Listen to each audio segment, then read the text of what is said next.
what I'd like to do at the beginning is to do a little bit of meditation instead of doing prayers to set our motivation.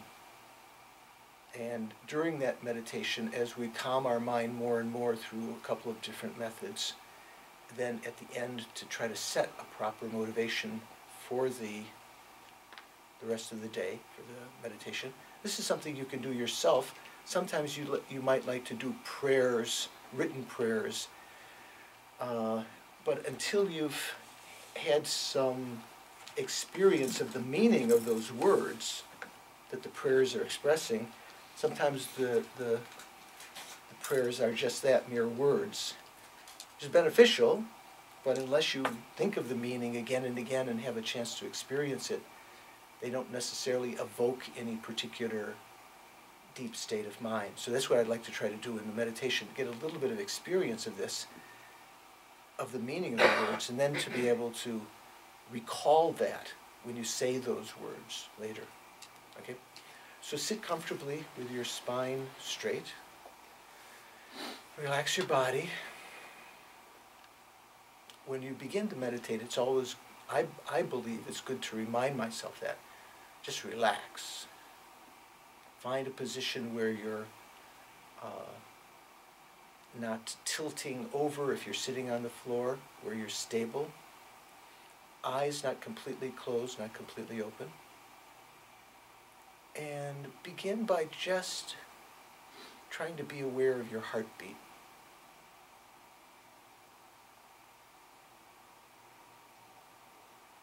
Obviously, your heartbeat is not something you have to control or create. It's controlled subconsciously, so to speak. In the same way, just watch your breathing now. Not controlling it, just watching it as it's naturally there.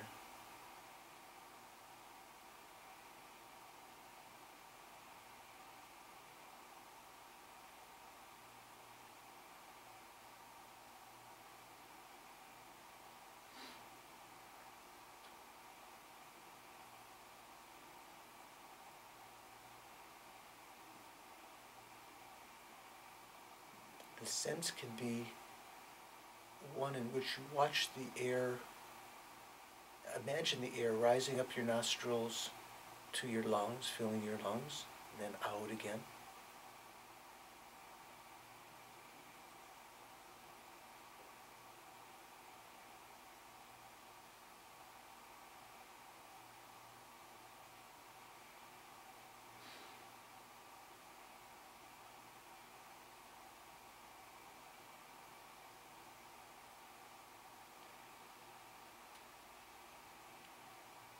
And one aspect of your mind, your awareness is recognizing not only the breathing, but that you're breathing in as opposed to breathing out. And then when you're breathing out, recognize that.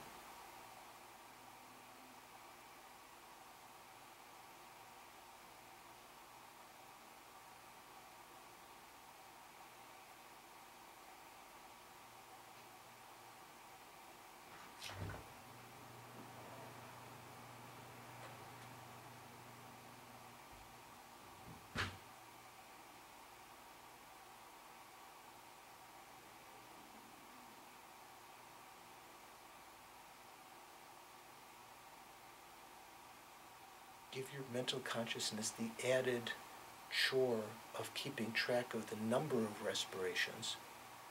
When you're breathing in, think this is the first inhalation. Now it's just turning. This is the beginning of the first exhalation. It's a whole cycle counted as one.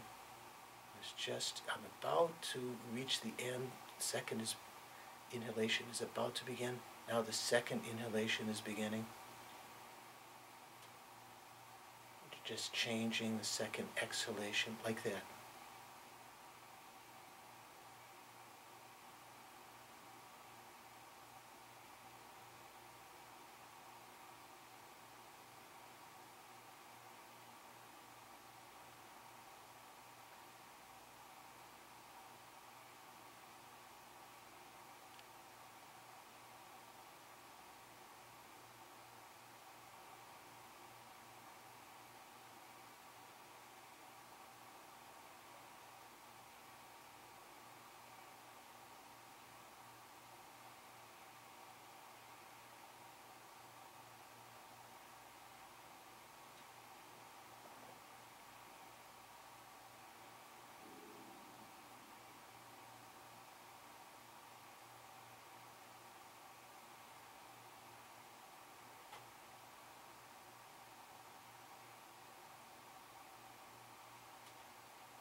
if that helps in concentrating, you could let go of the counting. Again, just focus every iota of your mental energy on just watching the breathing. A few more respirations.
Then withdraw your attention even further inside, away from your breathing, to just your mental consciousness.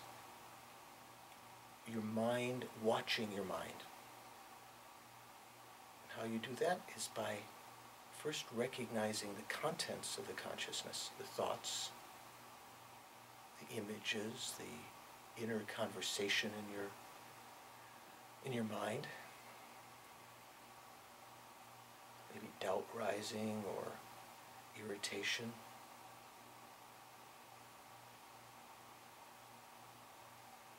Happy or unhappy feeling in your mind, perhaps just neutral.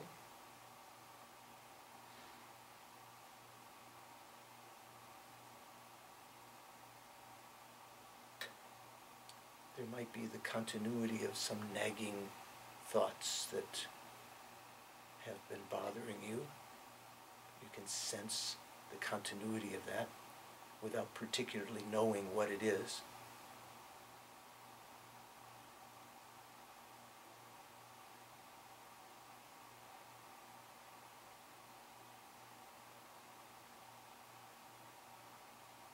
All this content, memories, plans, observations about the present, all of this is taking place within the entity of our mind, which is likened to a space, like a large body of water or to vast sky,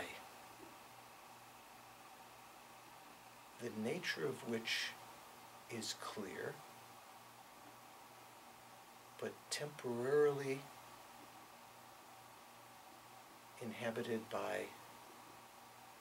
visited by the fish of many thoughts, some nice attractive thoughts, fish-like thoughts, some barracuda, shark-like thoughts,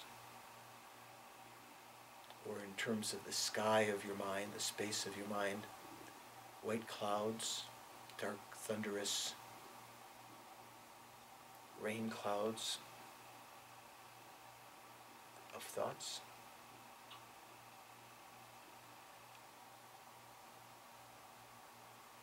See if you can see between the thoughts moments of quiet, of clarity in the mind, and focus on that. Even if you only get a glimpse. And when another glimpse comes, hold on to that.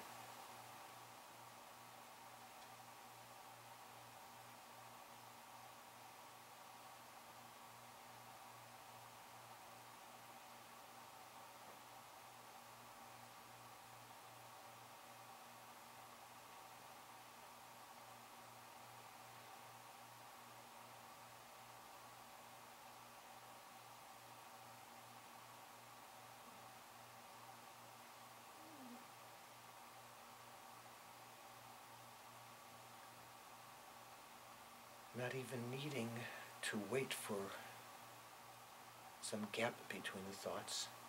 Even when the thoughts are present, recognizing their very presence indicates the mind has this spaciousness, this factor of not obstructing the entry or removal of different thoughts from our mind. It's not obstructing them.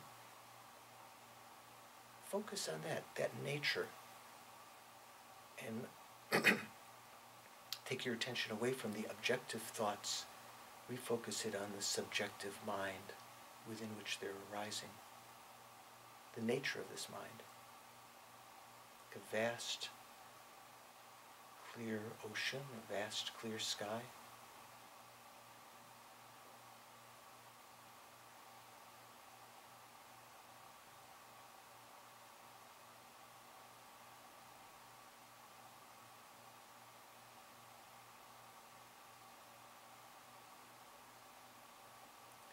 Keep your mind alert. Don't let it get dark or be affected by the sense of darkness. Maybe if your eyes are partially closed or there's not a lot of illumination coming in from the outside.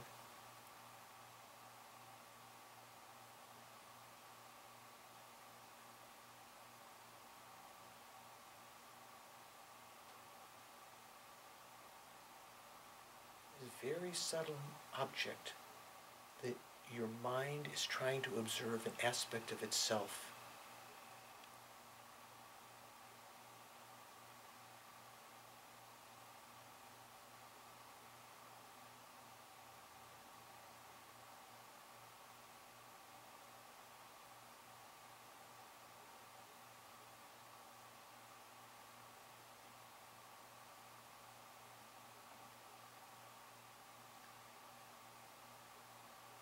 Try to go further. Let go of the sense of your body that your mind might still be paying attention to.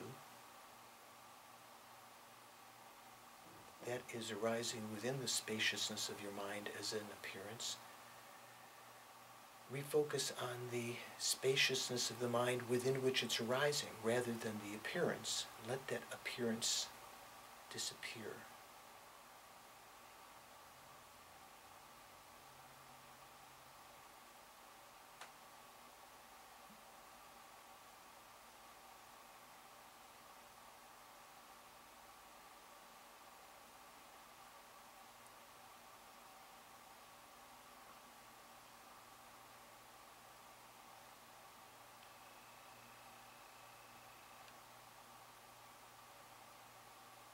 If you're having a little bit of success in this, you'll notice quickly when some other thoughts come up, when they intervene, because you're trying to focus on this space-like nature of the mind. Anything else that arises appears quite discordant.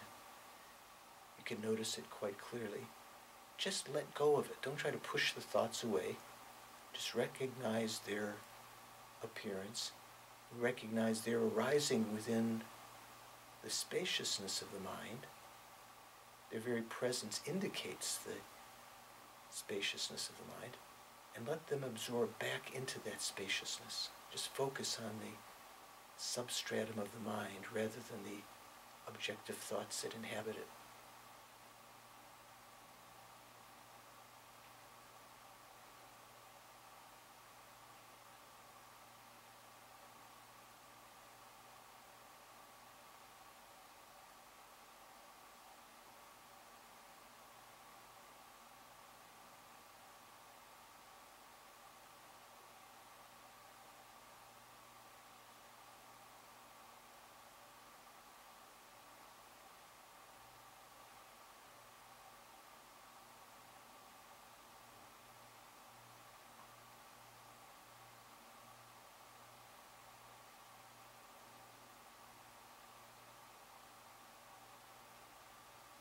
See if you can enhance this by imagining withdrawing your attention away from the doors of the senses, the eyes, ears, nose, tongue, and the skin of your body, toward your heart. Not your beating physical heart, but your heart chakra. Focusing on consciousness there.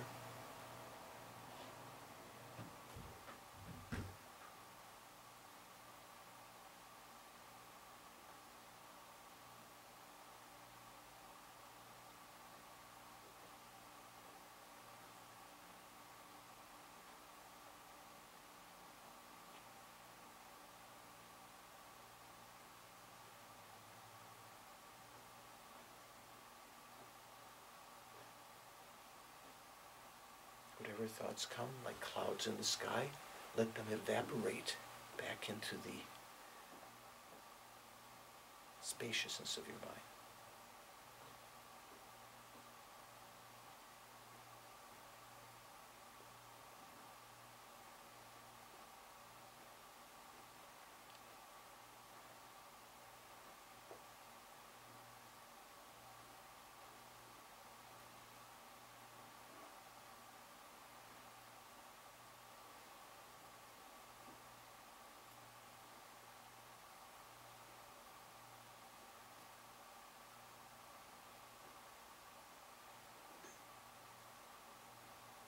Even let go of the mental image of the mind that you're developing and see if you can actually perceive the actual substratum of the mind, that this is just an approximation of.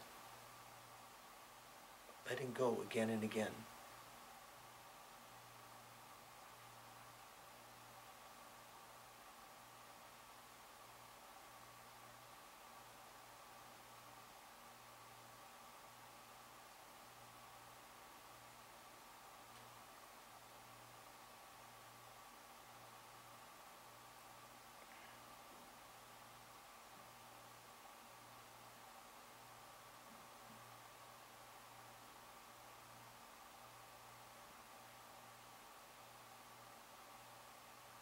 And then try to recognize within this consciousness, quiet mind, what our situation is right now.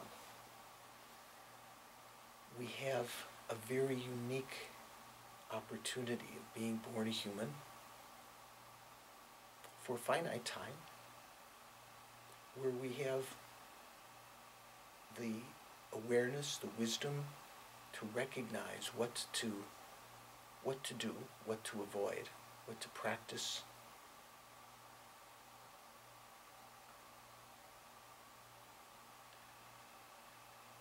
We're beginning to open up the eye of our Dharma wisdom. We have what the Buddha called a life of leisure and endowment, or a perfect human rebirth. The teachings exist. They're still living. There are beings that are practicing and teaching it. There's support, benefactors, and so forth, and other practitioners that support our practice. And this is important because with this life, we can create the causes of a succession of human lives in the future. We can create the cause of achieving nirvana, becoming totally blissfully happy, to achieve the state of enlightenment.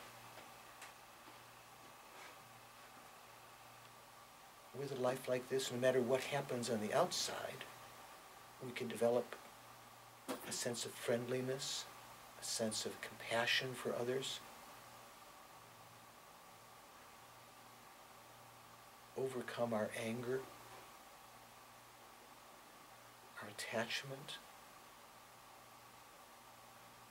our mean-spiritedness.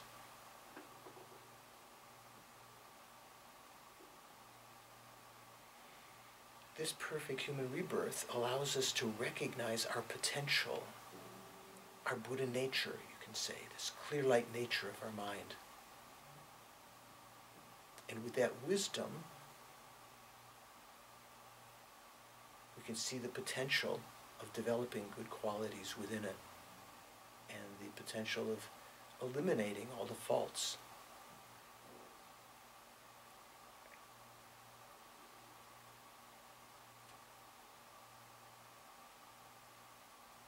Up till now, we've been perhaps totally engaged in the worldly pursuits, worldly dharmas, wanting to have the sources of pleasure of our senses, the resources that provide them, fame, praise,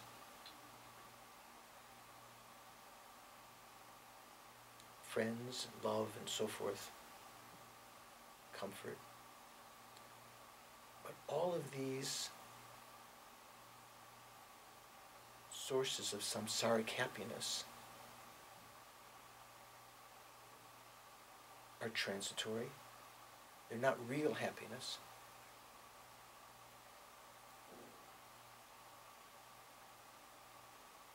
I can be using this life to really heal myself, finally,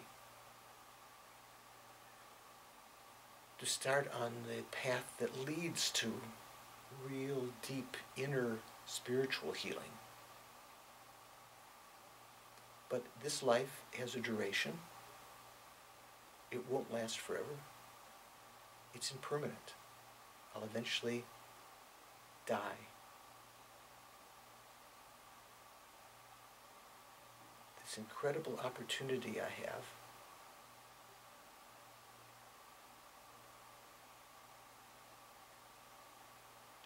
will be definitely lost because death comes to everyone. There is no way, no place to avoid it.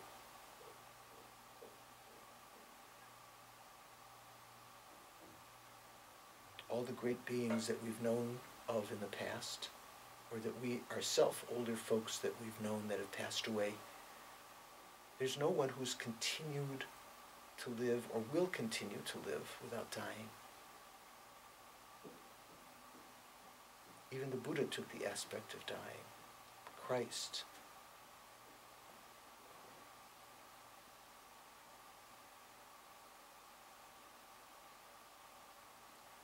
And with every moment, we're approaching death, like driving a very fast car at night, knowing that at the end of the tunnel there's a cement wall. You're definitely going to hit it sooner or later. Definitely we're going to die. Every moment we're getting closer to that. And when we do reach it, there's no reprieve. There's no last minute opportunity to ask for more time to practice the Dharma.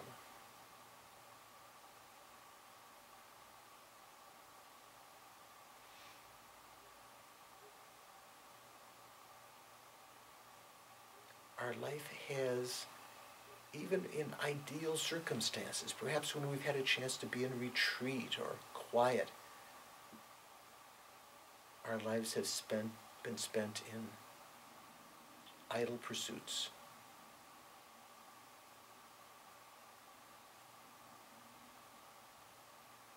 Long periods of time that later we may feel were wasted.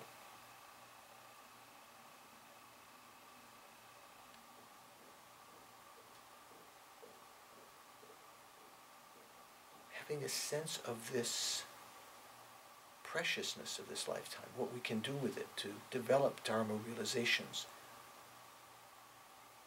to control our mind so we no longer create negative karma, to purify also with this time negative karma that we've accumulated in the past, we've collected in the past. But this opportunity is quickly diminishing, quickly ending, will definitely end. I think I must practice the Dharma. So this morning, this afternoon, I'm going to dedicate this time to listening to the teachings with a fresh mind, as though I'm hearing them for the first time, not with a critical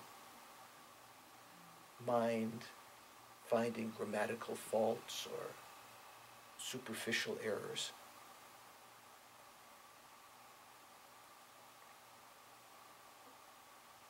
I'm going to listen to the teachings as though being prescribed a medicine that has been found effective, medicine prescribed by the Buddha to overcome my delusions, to heal in a very fundamental way.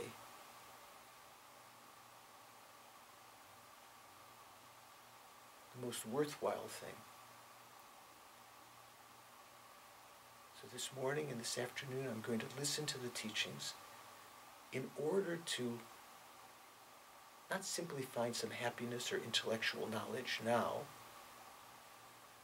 but to heal ourselves in a fundamental way, to reach closer to the state of nirvana or enlightenment. Also to create the causes to have a succession of births in the future as a human, to continue this path if we don't finish this lifetime. But eventually our aim is to reach a state of omniscience, Buddhahood, enlightenment, out of a sense of empathy, relatedness with all living beings. All other beings find themselves in exactly the same situation, although not as fortunate as we right now. Some are animals, some are hell beings. Some humans overwhelmed by their egos, by the superficiality of their lives.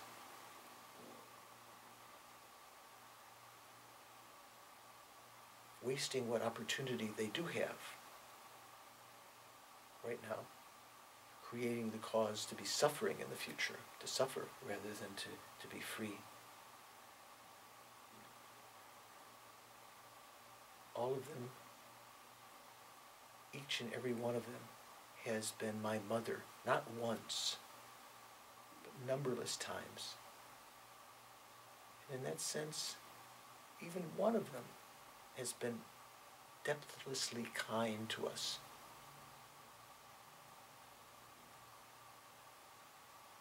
So to think, to dedicate for their welfare, because the state, the ultimate state that I long for, enlightenment,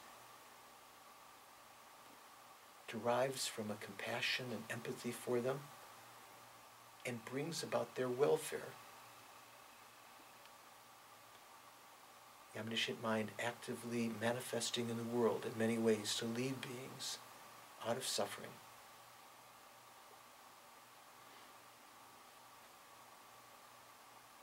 So for that purpose, I'm going to participate in the class this morning and this afternoon in order to eventually achieve enlightenment, quickly achieve enlightenment, for the sake of all living beings.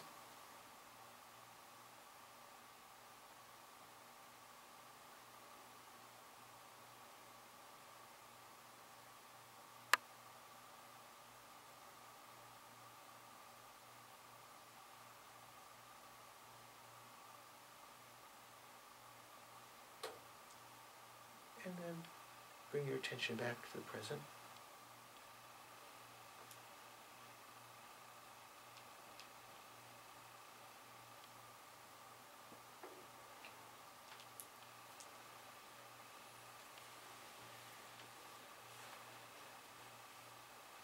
Can you turn on the light?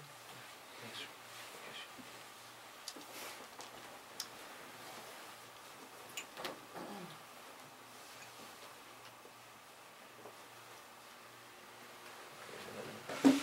Thank you. You can tell now you can tell the sound, the hum, right? How was your meditation?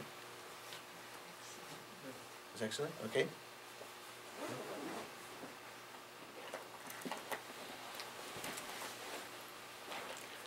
So there's some seats in front if anyone that came in a little bit later wants to. Igor has to sit in front once he comes out of the bathroom. He came late. Yeah. Yeah, but it's like in kindergarten. If you come late, you have to sit in front, right? First grade. Just joking. But anyone else can come. There's some more cushions also you can bring up if you'd like to. Any takers? Rebecca, you like to sit down? You prefer to sit down. Pardon? Oh. You prefer to sit. You don't feel as comfortable on a cushion? Okay. No. Okay. I'm fine on a cushion. Okay.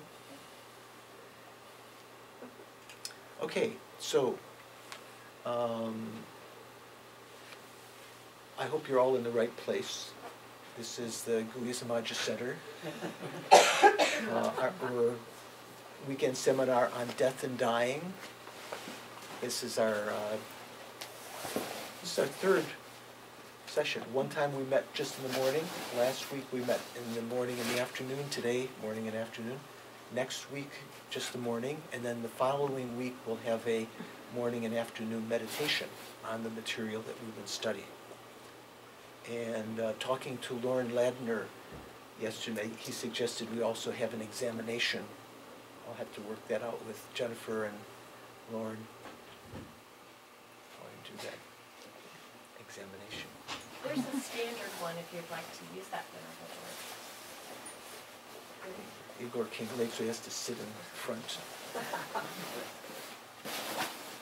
Okay. You can move the cushion as you like, whatever's comfortable. Good. Okay. So there may be a few people who have not been here before, but most of you have been following, many of you have been following. I want to see, first of all, if you have any questions, either about the meditation or about the material we've covered. If you've been doing some thinking about it or meditation during the week, if you've had any observations or questions that you want to ask or observations you want to share. This will give me an idea of if you've been doing anything. Good, okay, Prakash. Okay. I know the practice meditation which you're leading us kind of in which I can get up to, I understand up to the level when I can like see my physical body and the entire world as image within my mind, Uh-huh. But then the rest of the like substratums and everything, and which I understand, which is related to the passing of the consciousness, because that's how we start shutting down, something. That's what I understand. I'm relating to it, that when our gross level of consciousness dissolves, then our subtle level of, couple of levels of consciousness start dissolving. Like one is physical death, and then like our consciousness, all other senses just kind of purge. And so like I was trying to relate the meditation and this thing, like that's what we are trying to see, that to reach, and it is possible to achieve that level of mind within the mind, Uh-huh. I saw a movie called Inception a couple of years back. Yeah. Did you see? That's a good one. A good Dharma movie, Inception. Dream in a dream in a dream in a dream. Right. That's what I was like, started feeling like, I said, like, because we went, So could you hear Prakesh's observation? Could you hear back there? Probably Jeff couldn't. Could you hear? Some? Okay. Just teasing my old friend. Keep it up. Keep it up, you won't be staying at my house, he said. So, Prakash was observing that from his one way of looking at it, he thought was that as we're going to look at this quieter and quieter mind, subtler and subtler, that he was connecting that with perhaps some reading he's been doing about the death evolution, where we, at the time of death, we give up this gross mind that we have right now, and we start to experience more vividly the subtler levels of consciousness, just because the gross ones are absorbing, like at the time of sleep. Although we don't notice this evolution at the time of sleep, because we haven't trained our mind. It's possible for a practitioner, a yogi or a yogini, if you want to say male or female practitioner, having in meditation experienced the arisal of these subtler minds. There's another way of calling it, rather than saying the arisal of the subtler minds, usually what's said in the scriptures is the dissolution of the grosser states. What it means is the energy currents that allow the gross minds their support are absorbing back toward the heart chakra, in a sense, away from our senses, It's like when someone's when they've fallen asleep, even you open their eye, they don't see anything. You may have done that when you were a kid. You put your hand in front of their eye, or you tickle them. And did you ever do it? You did. Or maybe your kids did that to you or something. So these subtler minds are arising as the gross ones are dissolving. So that's a little, here we're not yet dealing with that, although you could make that association.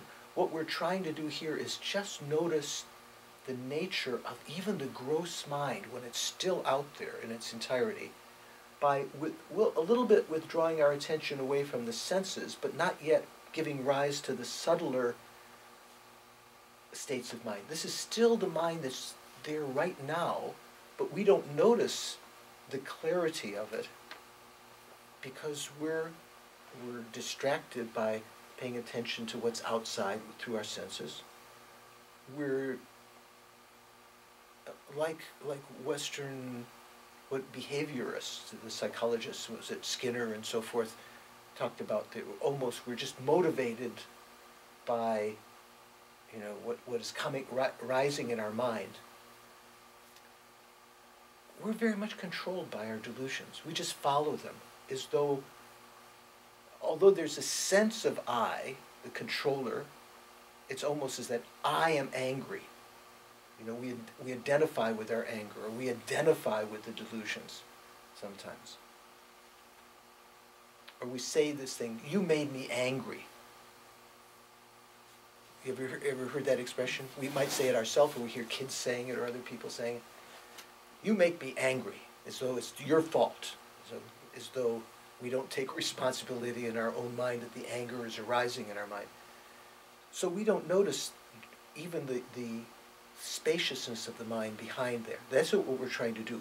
But your observation, I think, is very valid, that you can use this experience then to start to infer what it would be like at the time of sleep or death or deep meditation, when the senses really do withdraw away from their bases, away from the eyes, away from the ears, away from the nose, the tongue, and the body consciousness.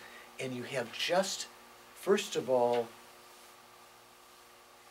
the mental consciousness becoming less and less powerful when it actually absorbs, and then the arisal of more subtle levels. We'll be talking about that particularly next week. We'll touch on it a little now, the evolution at the time of death. You could say the devolution of the mind, or the evolution of the subtle mind, until the very subtlemost mind, which is in a sense like this consciousness in that it appears as clear, called the clear light of death. But as yet, what we're talking about here in this meditation we just did is still dealing with the gross mind, just recognizing what's called its conventional nature. It's basically Lord Buddha taught, and great pundits of India that exemplified his teachings afterwards, Nagarjuna and so forth, they pointed out that all phenomena, everything we experience, can be put into two levels of reality: conventional truth, conventional reality, and ultimate truth, ultimate reality. So everything has a conventional nature that appears to our polluted senses and our deluded mind. Usually it appears in an erroneous way, conventional reality, although it is still called real to a certain extent. Things do arise. Things, we can say there is a cup here, there is a Prakash, there is a Ramesh, there is a Fidel, there is an Igor. This is America. All of these names are not what 50 years ago we would have thought as American names. These are all American names now. Prakash, Ramesh, Fidel, Igor.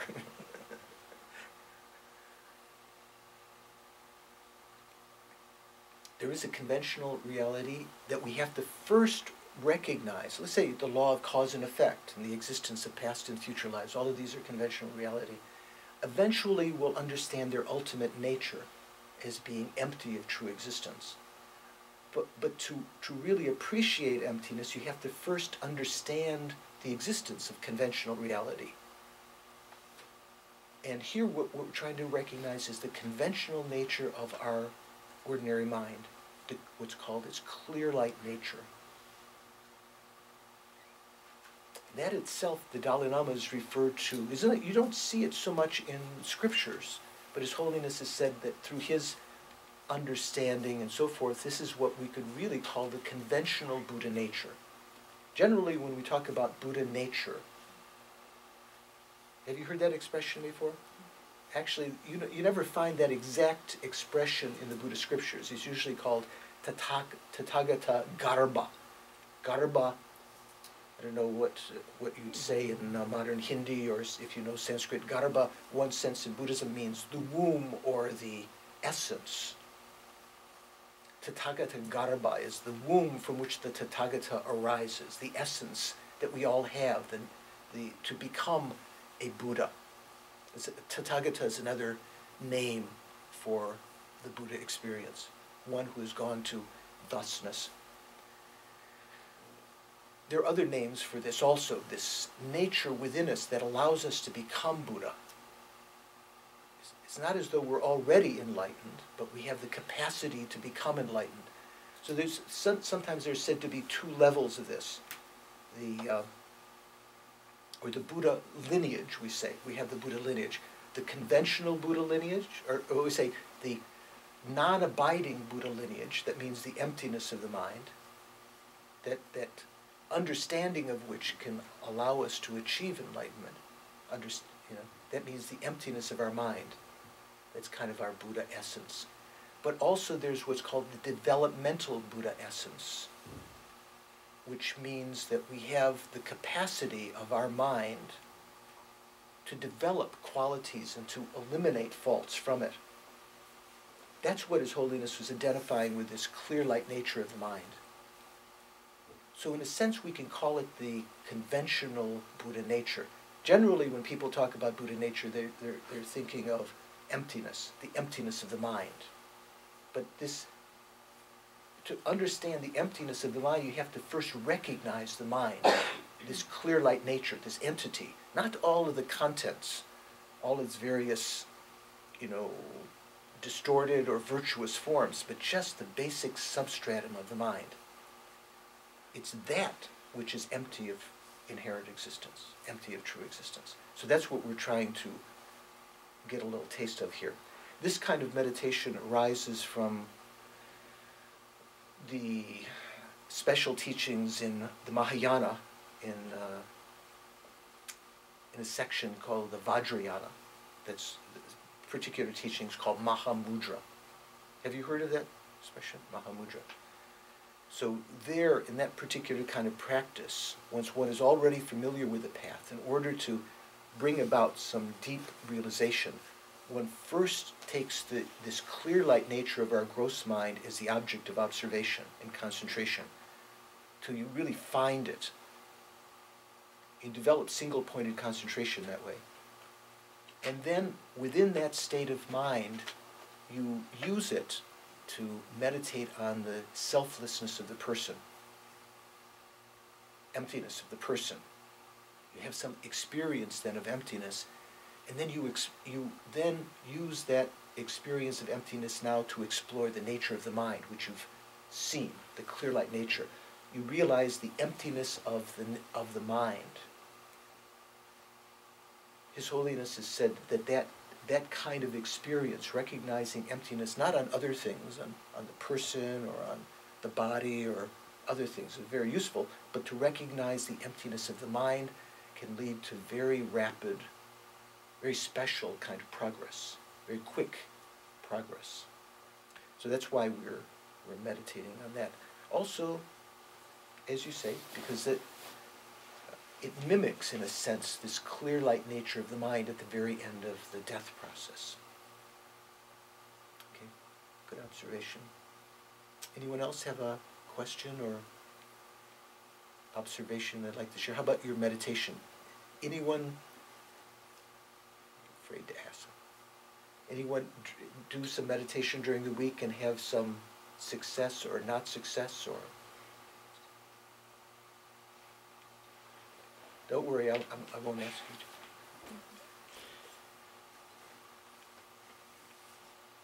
Igor, did you have a chance to meditate? You did? Yeah. Oh. That's No questions, huh? really, just come back again is quite hard, but once you have experienced it before, then and you have that experience before, then you track, and if you have the will really to do it. Have the what? The will The wheel? to do it. Will. To do it. Not wheel. Okay. Yeah, the discipline and the Yeah. force really to track time the mind. I think this comes some results. This meditation is very powerful, and if, for instance, at times of our life when we get distracted, even for weeks or months or years, sometimes to come back to this meditation can be very therapeutic. Remind us of what we're doing, what's inevitably going to happen to us. Okay, good enough. So, last time we talked about a couple of things. We talked about the disadvantages of not recalling death. Do you remember what some of those disadvantages were? Who was here? This gentleman in the blue sweater. What's your name? Gary. Gary. Do you remember what the disadvantages were? Of not recalling your death? Of not recalling death, yeah. Or not recalling death Yeah. is to not appreciate the time that you have now to develop yourself, move in the right direction. Mhm. Yeah, generally you could say that. There were a certain number of disadvantages that are worth contemplating, because although what you say is absolutely right, there are ways of within that, almost divisions of understanding that. But for instance, one of them was the disadvantage, if you don't remember death, you won't remember the Dharma. Remember? What the Dharma means is that which holds us up, or as His Holiness, it's hard to know when you read some book that's attributed to His Holiness's words, whether it's the translator's words or if His Holiness was talking in English. Another way that His Holiness said, instead of holding up, holding back from suffering, like holding suffering away. Usually the word dharma in the Indian language, in Sanskrit, that comes from a root, if I remember correctly, drir, which means to hold. So it means to hold up or to hold back, like hold back the dam or hold up. The pillars are dharmas in that they hold up the ceiling and so forth. The dharma is that which you have to uphold, in a sense, your responsibility in life and so forth. But the sad-dharma, the holy dharma, is that which will hold us up or hold us back from, really hold us back from suffering. The worldly dharmas, the loka dharmas, are those that the world thinks holds suffering back, pleasure of the senses, being praised, being famous, having resources and wealth. From a spiritual point of view, if you think about death, you can recognize all of these will have to be left behind, and you'll think about the Dharma, because that's what will really protect us from suffering. That was one of the disadvantages. If you don't remember death, you won't remember the Dharma. Remember a second one? You won't remember to practice the Dharma. Yeah, you won't remember to implement it. If you don't remember death, even though you think about the Dharma, you say, oh, that's nice, yeah, there's all those nice things. But you won't necessarily think that it's something that has to be put into practice. It's kind of like a great motivator, death, that we're definitely going to die. We don't know when, and it's definitely coming very quickly, in any case. So we have to practice the Dharma. And thirdly, third and fourthly, if you don't think of death, even if you practice the Dharma, you may peter out after some time. You have a lot of enthusiasm for some time. You know, you might teach or you practice or whatever, but you won't necessarily continue because you've forgotten, you've lost your perspective. Things have become on the verbal level. And to remind yourself of that, to remember death, to practice consistently over a long period of time. There are people I've met over the years that sometimes at meditation course have incredible enthusiasm to practice, and they may practice for some period of time, but it kind of diminishes. And there are other people who are like the tortoise or the turtle. You know, was it the turtle and the hare? You know, so they seem to be going more slowly compared to the other person. Oh, this person's got so much enthusiasm, but that enthusiasm doesn't always indicate that that person is going to continue. They may burn themselves out because it's fueled by passion, and that passion may then get diverted into other areas, you know, their companions or their what's it called when you make a living, their livelihood or their profession or whatever, their love life or whatever. And then that the passion for the Dharma decreases. The person who's continually practicing leaves perhaps as great or greater an imprint in their mind, especially as they progress through their life. So, you know, to think of the Dharma, to remember to practice it, to practice it consistently is important. And then to practice, if you don't remember death, you may engage in activities that pollute your practice. You may not practice purely. Okay, so not remembering death means that your practice, even if it's consistent, may be mixed with the 8 worldly dharmas and not become pure. You may, if you don't remember death, fifthly, you may allow your mind to become deluded and afflicted by many delusions, and engage in many, many wrong activities that create great negative impact in our life. Even killing, or suicide, or saying nasty things to our friends and lovers and children and even teachers and so forth. This is very difficult. Sometimes relationships that have been built up over a long period of time with much care and love and work can be destroyed in just an instant by our speech. The confidence that others have in us or their love and so forth. So, not remembering death, we can engage in very non-virtuous activities. And at the time of death, sixthly, if we don't remember death during our life, at that time, we can die with a lot of regret and uncontrolled mind.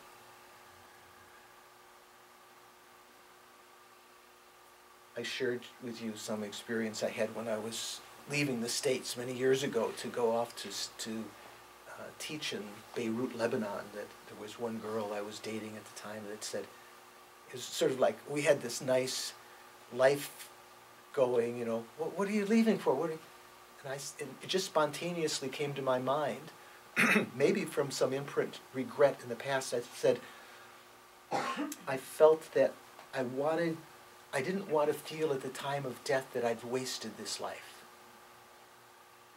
Maybe I had that feeling in the past. Oh my gosh, all this time I had with good conditions, and I just frittered it away. I could have been, all this time amusing myself, I could have been practicing things that were purifying my mind or developing good qualities. So that's what we talked about, one of the things we talked about last time, the disadvantages of not remembering death. We also talked about the first of the, there's what we call the 9 actual meditation on death in the Gelugpa tradition. There's a very special set of meditations that were set down They call the 9-round meditation on death. 9 particular points, broken up into 3 outlines, so each outline has 3 points. Remember? The first outline was what? Death is certain. Death is certain. Death is definite. Word ngeba in Tibetan can mean both, certain, definite, however, whatever resonates better with you. Sometimes using different words sometimes gives a little different flavor. It's definite I'm going to die. It's certain I'm going to die. And we might all agree with that, but to bring about that realization, these 3 points that we talked about can bring about some taste of that in meditation. You have to do it again and again. You might think, well, I did it and nothing happened. But remember I mentioned thinking of the mind as like a laboratory in which you can perform the great experiments of the past. Sometimes you can do experiments in the laboratory and they show results immediately, but some kinds of things, let's say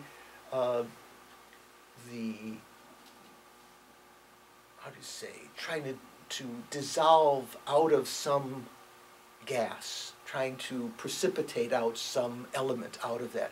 It may, at the beginning, it may be a minute, microscopic amount of thing that you precipitate out, but you have to do the experiment for a long period of time, or the process, until you actually get something that you can see and measure.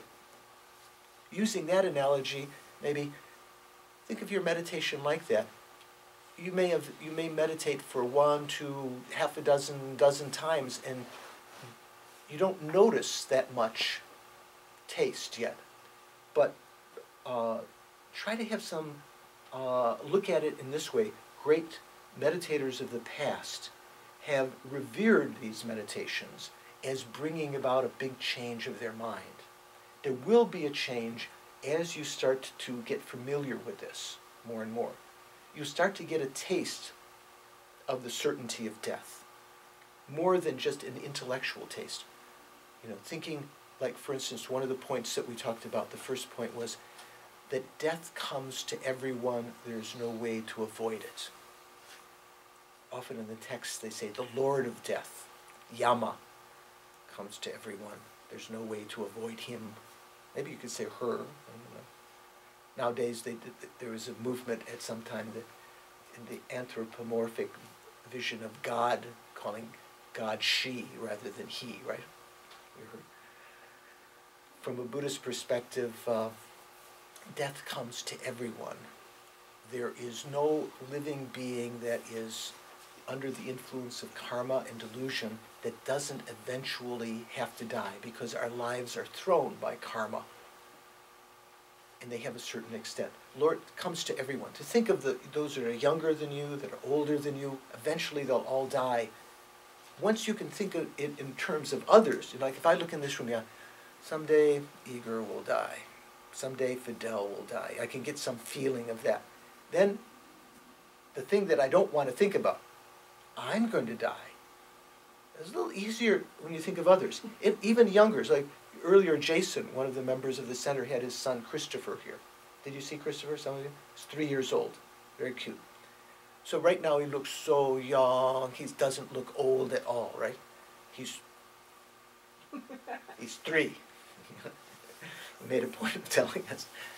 But he will get older. He'll be 5, he'll be 7, he'll be 12, he'll play baseball maybe, or football, and he'll go to high school, have girlfriends, maybe go to college.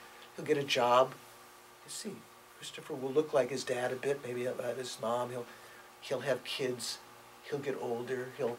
Maybe he'll have some ailment along the way. His knees will have to have an operation. He'll get old. He'll die. Try to think of that. And then think, if Christopher, who's so young, is going to die, I'll die, definitely. That first point, many different ways of meditating. If you have a chance of receiving teachings on the Lam Rim, the stages of the path, different lamas may have their own experiences, anecdotes, that ways that you can meditate, oral tradition. very worthwhile hearing to enhance that meditation, get a flavor of that. And then the second point, besides the fact that death comes to everyone, remember we talked about the fact that it's constantly approaching. Dr. Nick Ribush, in his notes on this section, which some of you may have read, there's a PDF file. If you don't know about it, there's material you can download. I think it's free of charge, isn't it, Rebecca? Or Isn't that what was sent out? Yeah, We okay. sent it out We to sent out everybody to- on the list. If you did not receive it, you need to give us your email and listen to it. yeah, you can get the PDF file. In there, Dr. Nick is mentioning that there's some website, what's it called, deathwatch.org or something like that? Deathclock.org. So there's some clock, and it's as though with every second, you could, it says something like, I haven't looked at it No, myself. actually, you enter your profile, like your date of birth, Uh, your gender, and what is your BMI, body mass index, yeah. And it estimates then- how much time you have left to live. and then what is your outlook toward life. You're Yeah. optimistic, you're depressed, and Yeah. Oh, good, you've done it. Good. You went to that site. Good. That's someone who followed up on the. And then it gives you probably the date when you may pass away, and then they also show, like, because the average is like in my Right. case, like average is 78, but I give you 10 years more, 80. Very generous. So it's like actuary table of insurance companies giving you some estimated time, and then even being liberal beyond that. But even that, every moment we're approaching that. With every second, whatever time you have left is decreasing. Like the coffee in your coffee jug. You think is like you big what at Costco or something. You bought the super large size, but with every spoon, it's decreasing. At first, because it looks at the beginning, it's still very close to the top. You don't notice it, but as it starts to get middle and then to the bottom, you think, "Wow, how did that happen? I had this big container." Or the, many kind of experiences like that. You filled up your tank of gas, and you thought that was going to keep you for a long time, and you've forgotten all the little side trips you've taken. Suddenly, you notice you're down to a quarter filled, and a little warning light is going. All of these kinds of things can remind you of that we're constantly approaching death. And further, even beyond that, at the time of death, there's no extra life. It's not like the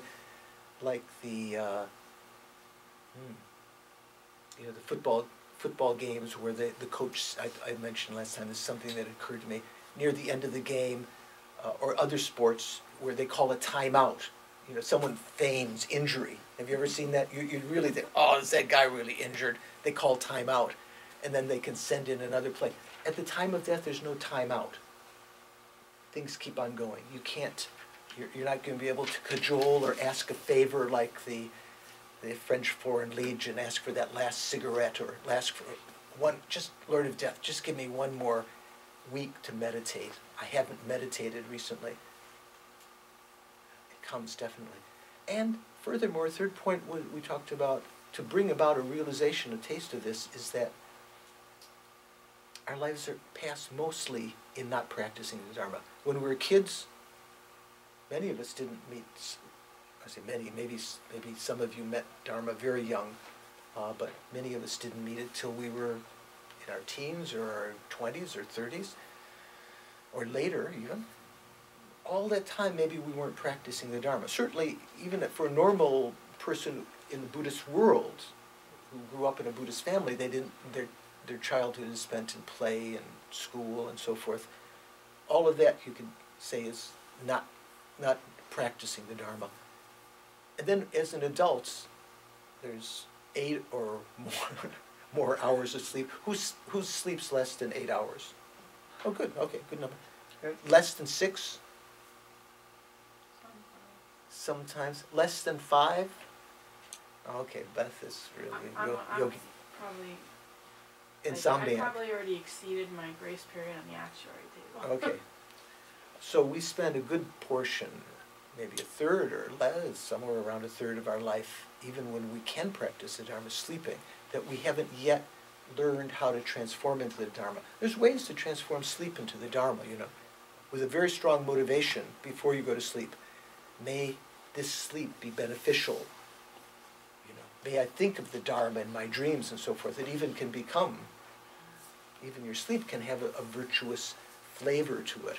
But we don't think to do that. We don't even think to dedicate our food before we eat, so it's hard to remember to dedicate like that before we go to sleep. But it can be done. A lot of our life is spent that way. A lot of our life is spent in thinking about food, preparing food. Last night I had an urge for something sweet after dinner, so it took 20 minutes to, Jody made some vanilla pudding for me, and then I put some, what was it, Cool Whip or something on top, and it was such a sugar surge after eating it. My mind was deluded by that, and then the sugar, what do you call it, the sugar slump? What do you call it? Crash afterwards, you know.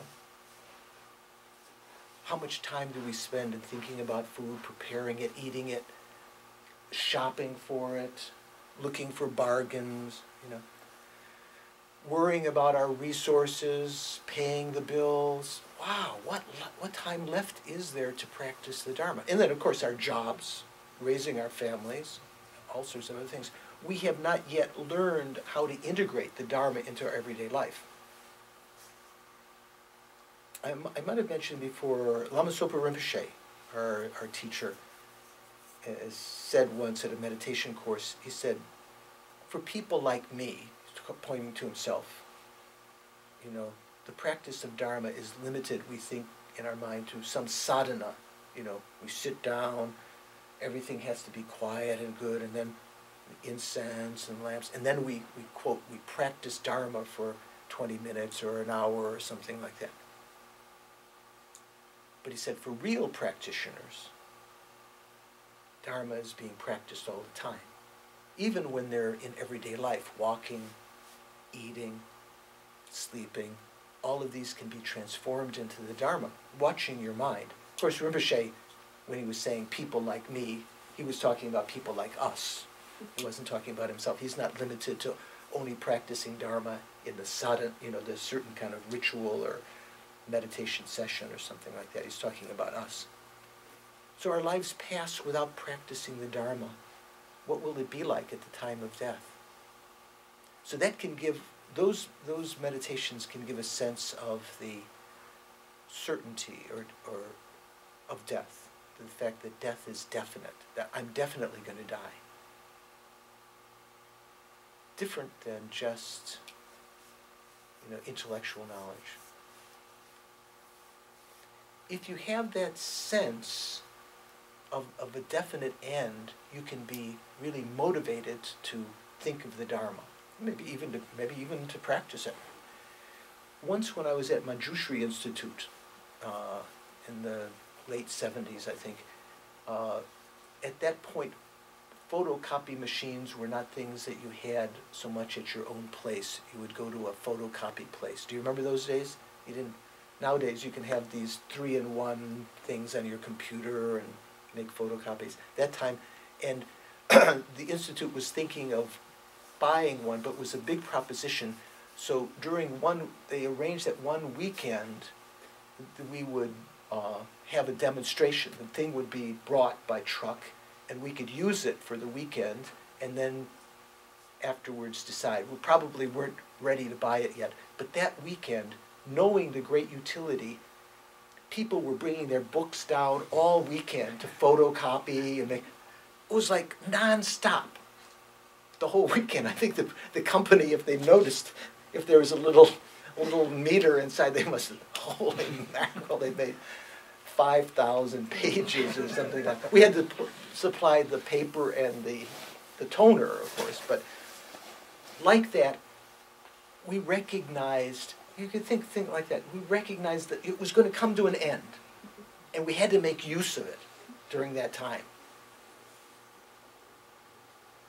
You can make an analogy like some thieves that have come across plates to print $100 bills. And they know that they have to give them back to the boss tomorrow. So all night long, without sleep, you know, without taking any breaks, they're pumping out $100 bills. Why? Because it's so valuable, that opportunity to have it, but it's going to come to an end. They're not going to waste it. You can imagine those things, right?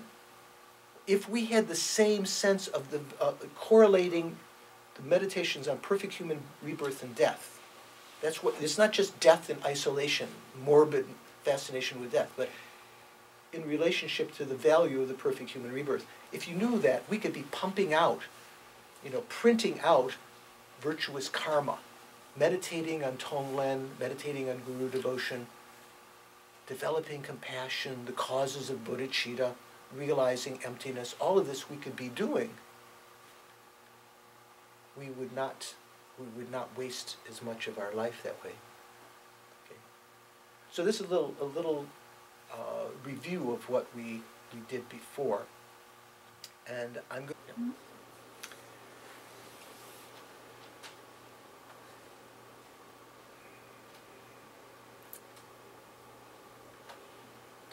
So it's said that to bring about an understanding, realization of the certainty of death is very powerful. Beyond that, what can enhance that understanding and bring even larger strength of mind, strength of decision, is the understanding that the time of death is uncertain, is indefinite. It's said that realization, the second realization, is more difficult to make. And it's based on some experience in the certainty of death. So this is the second outline. Remember, we talked about the 9-round meditation. There are 3 main outlines, each of which had 3 points. The first one we talked about already, death is definite. We just now talked about the 3 outlines. Now the time of death is indefinite or uncertain. Again, you can, whatever word resonates better with you. What do you, we'll take a vote. Which do you like better? Uncertain or indefinite? Uncertain? Uncertain. Indefinite? Oh, uncertain sounds good. Okay. It's interesting. About Yeah, there's no doubt about that. That's not uncertain. That's definite, right? You like uncertain. So what are the points here? So there are also 3 outlines to bring about the taste of this. First of which is this. We're a human being, not only, and human beings in general that we experience in our world system. There's said to be some world systems where human beings do have definite lifespans. It's not something that in our experience we might think of that as strange, but it's said that to be born human doesn't always mean to have a variable lifespan. But in general, in this world system that we call the southern continent, that might mean Earth. In ancient Indian, you might say, sort of science or whatever, the southern continent might have been referring to India, right? Because it's south of the Himalayas. And there were some legends about people who lived north, the northern continent. That would be what? Like the Caucasus, or say Russia and so forth. Then there was the eastern continent. Maybe that would refer to what they understood in India as China and so forth. And the western continent, that would be like what, western Afghanistan and Greece and places. Maybe even earlier, maybe there were even legends before the continents came together. Who knows? But from a Buddhist perspective, when Buddha talked about the continents, he said that human beings could be reborn in this world system in 4 continents. And the southern continent, where we're born, it might be an Earth, because the sky is supposed to be blue in the southern continent. Do you know what the other continents, what the sky is supposed to look like? In the northern continent, let's see, we're the southern continent. Northern continent, the sky is supposed to be white. Western continent, red. Eastern continent, what, yellow maybe? You ever heard? Right? So maybe one of my teachers many years ago, the great Sakya Lama, Ngor Tartse Tuku, he said he thought maybe they referred to other planets. Not necessarily humans like us, but something that maybe even bodies that we couldn't notice. Like, for instance, on the surface of Mars, maybe the sky looks more red. We call it the red planet, right? Venus, maybe the sky looks more white. Maybe Saturn looks more yellow. They said maybe something like this. Maybe these refer to beings on these planets. But anyway, in the southern continent, the lifespan of humans is not fixed. It is thrown by our individual karma when we're conceived. At the time of conception, the karma that throws us into this lifetime determines our lifespan, which is uncertain. You can't, unless you have some way where it's been prophesied with someone who's omniscient, knows the exact karma, what your lifespan is, you don't know. But beyond that, even that first point, we're human beings in the southern continent, so there's no fixed lifespan, born in a degenerate time, when things are even more uncertain. Have you heard that this is considered to be, what do we say, Kali Yuga, right? Kali. What does that mean to you, Ramesh? Kali Yuga, from Indian point of view. It's an attraction towards immoral activities. Mm-hmm. That's one of the, when we say degenerate age, is one of the aspects is that the mind is more predisposed toward, non-spiritual, immoral, or degenerate activities. Also, some of the other aspects from the point of view of Buddhism are that the resources are becoming depleted. Not only the sense of spiritual purpose is depleted or degenerated, but the resources. The crops no longer have the same vitality that they did in the past. Of course, you might say now we have super fertilizers. These are ameliorating circumstances. Generally, what it means is that over time the soil will become depleted of its resources, and so if you just grow crops without fertilizing, things will become less potent. I noticed that in Kathmandu Valley many years ago when I was at Kopan buying vegetables for the Sangha, we would buy these big red tomatoes, but there was no oomph. When I got on the airplane coming back to the States, and there was I think it was TWA or something, they had these little tomatoes sandwiches, and I just had a little bite of that, and I said, wow, so powerful. The resources are being depleted. There's less and less petroleum. There's less and less, water. This is something that we notice. So degenerate age, in a degenerate age, the lifespans are even more uncertain because of the uncertainty of other kinds of outer calamities, earthquakes. Did you hear about the fellow who fell into the sinkhole? Yeah, down in Florida. Who would have thought? Right? Who would have thought? In a degenerate age, more uncertain. So, to think in that way, my lifespan, do I know what my lifespan is going to be? I can look at the actuary table or go to death-watch.org and get an estimate, added 10 years. But wait, this completely, even if you look at an actuary table, there are people, you have no certainty of dying at that age, right? You may die much before that, you might die much after that. Why is that? Because, I mentioned before, the karma that throws us into this lifetime has a certain extent that we can't generally exceed. Say generally.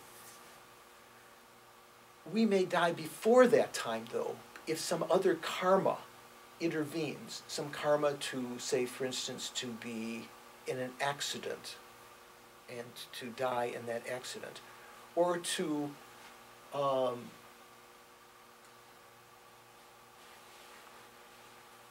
know, to have some other disease that comes up that may not, you know, even cancer itself is not something that's part of our throwing karma that threw us into this lifetime.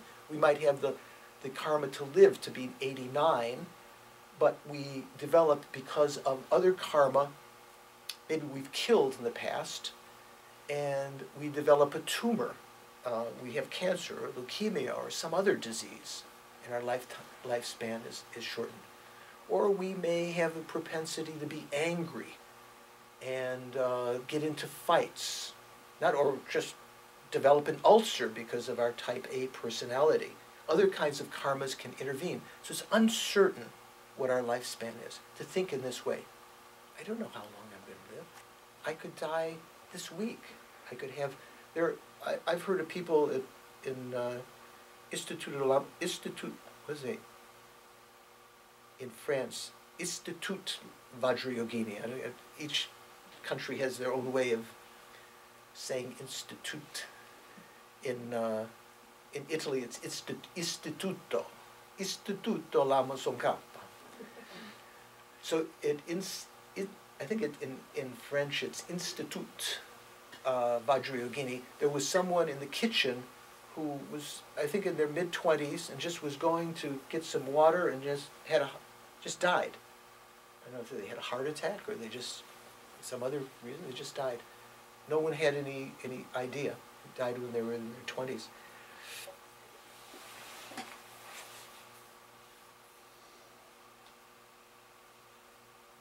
You can think like this also in that meditation. People make plans. We make plans to live long. We might have clothes in our closet, new clothes that we have not yet worn that we plan to wear. We may have money in the bank that we planned to use. And we die without using those clothes or using that money. There are many people like that. In fact, if you look at the obituaries, which Lama Zopa Rinpoche says is one of his favorite sections of the newspaper,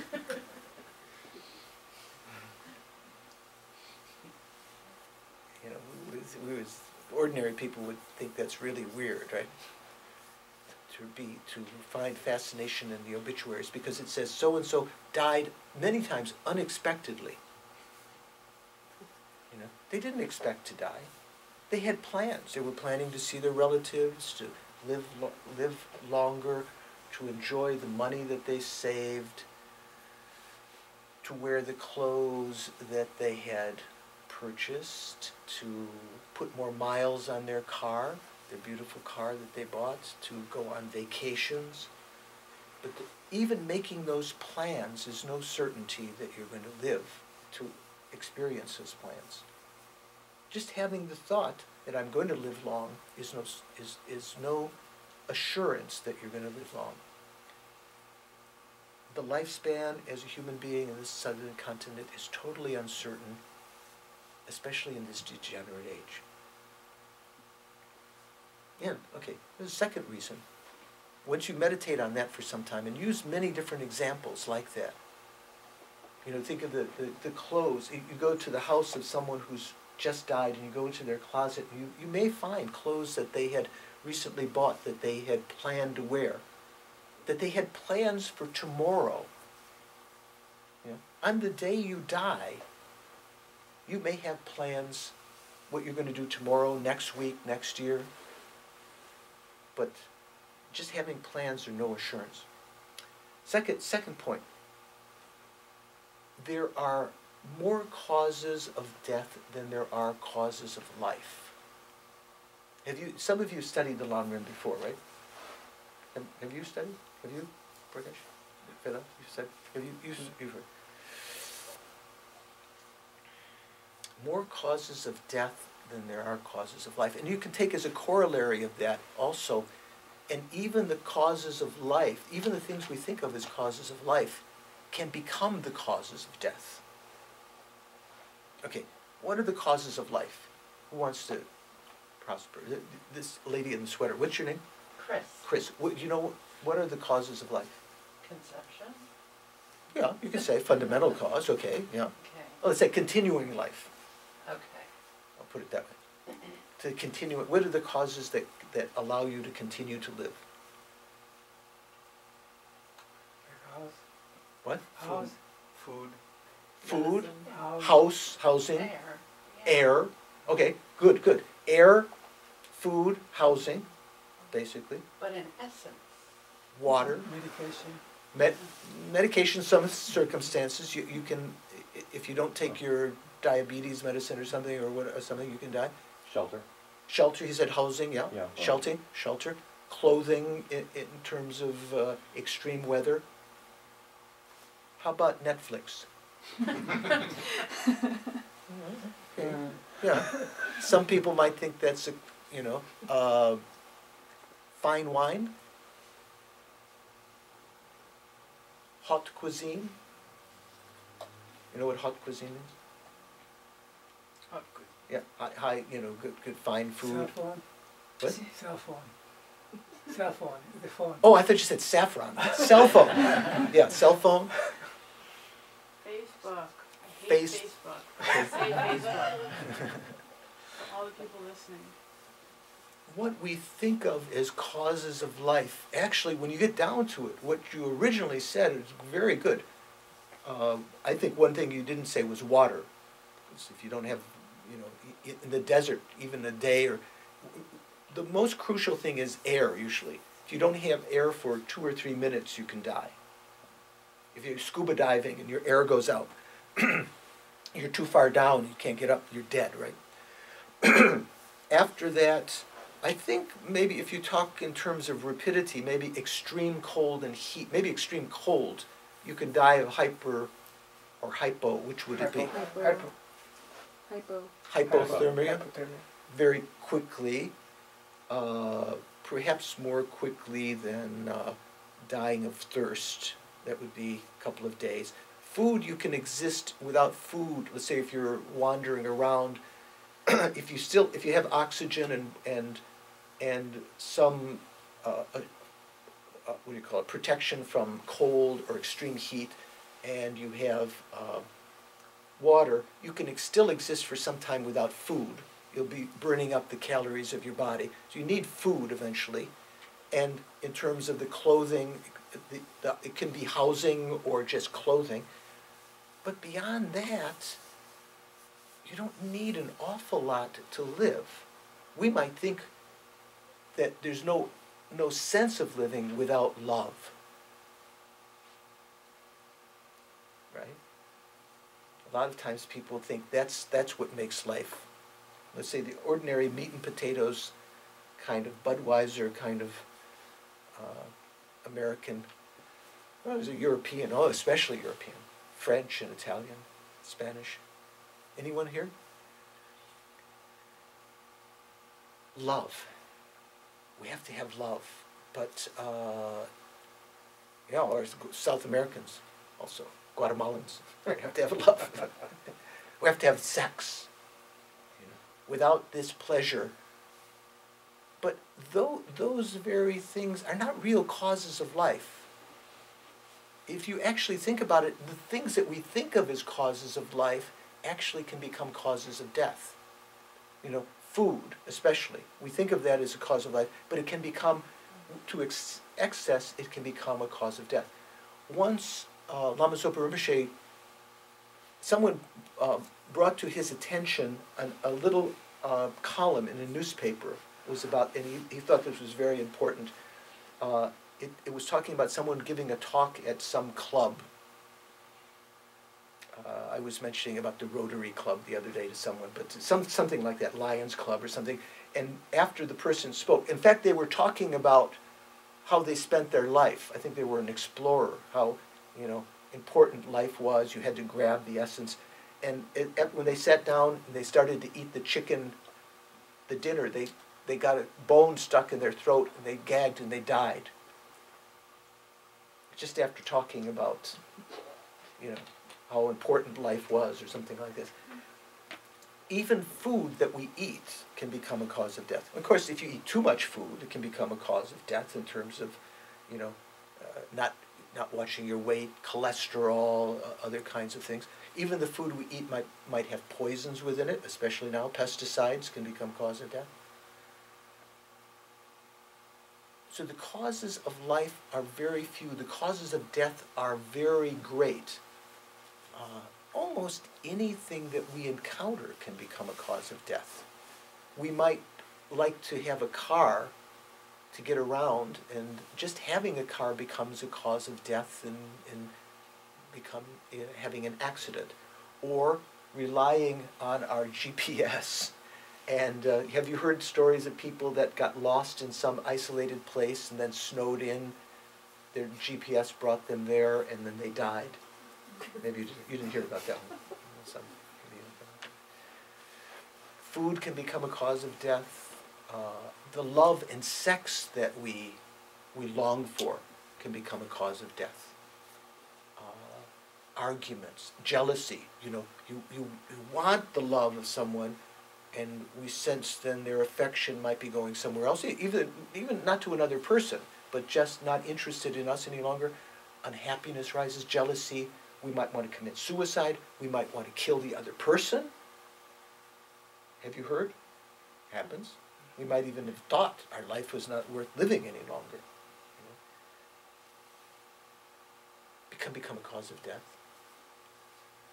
Or become a cause of death. The other person becomes jealous of us or fed up with us, and they hire an assassin, or they themselves kill us, and so forth.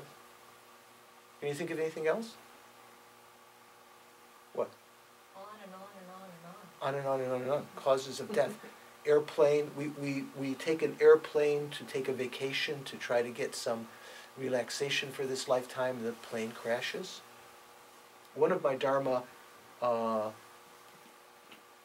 was going to say brother, sister, I think brother, Dharma brother, some other Dharma practitioner told me that once they got a call, they were planning to go take a plane flight, and Lama Zopa had told his assistant Raju Kunsang, to call this person and say not to take that flight. I can't remember who this was. Maybe it was someone around here. And it turned out that that flight crashed. Lama Zopa Rinpoche had some precognition of this. We can die because of the things that we think of as causes of life. The causes of life are very few. Do we really need all of the things that we strive for? Because oftentimes striving for them become causes of our death. Other kinds of, what is it called? People that smoke cigarettes. Is it anyone here who still smokes? You don't have, okay, you don't have to say.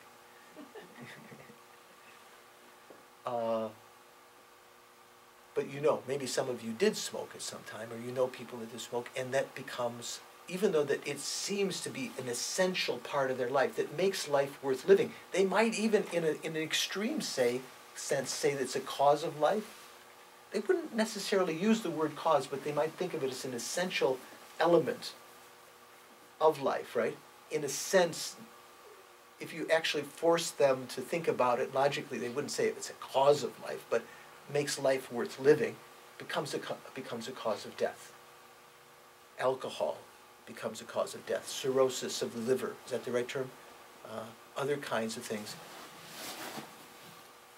There are more causes of death than there are causes of life. The causes of life we enumerated, really.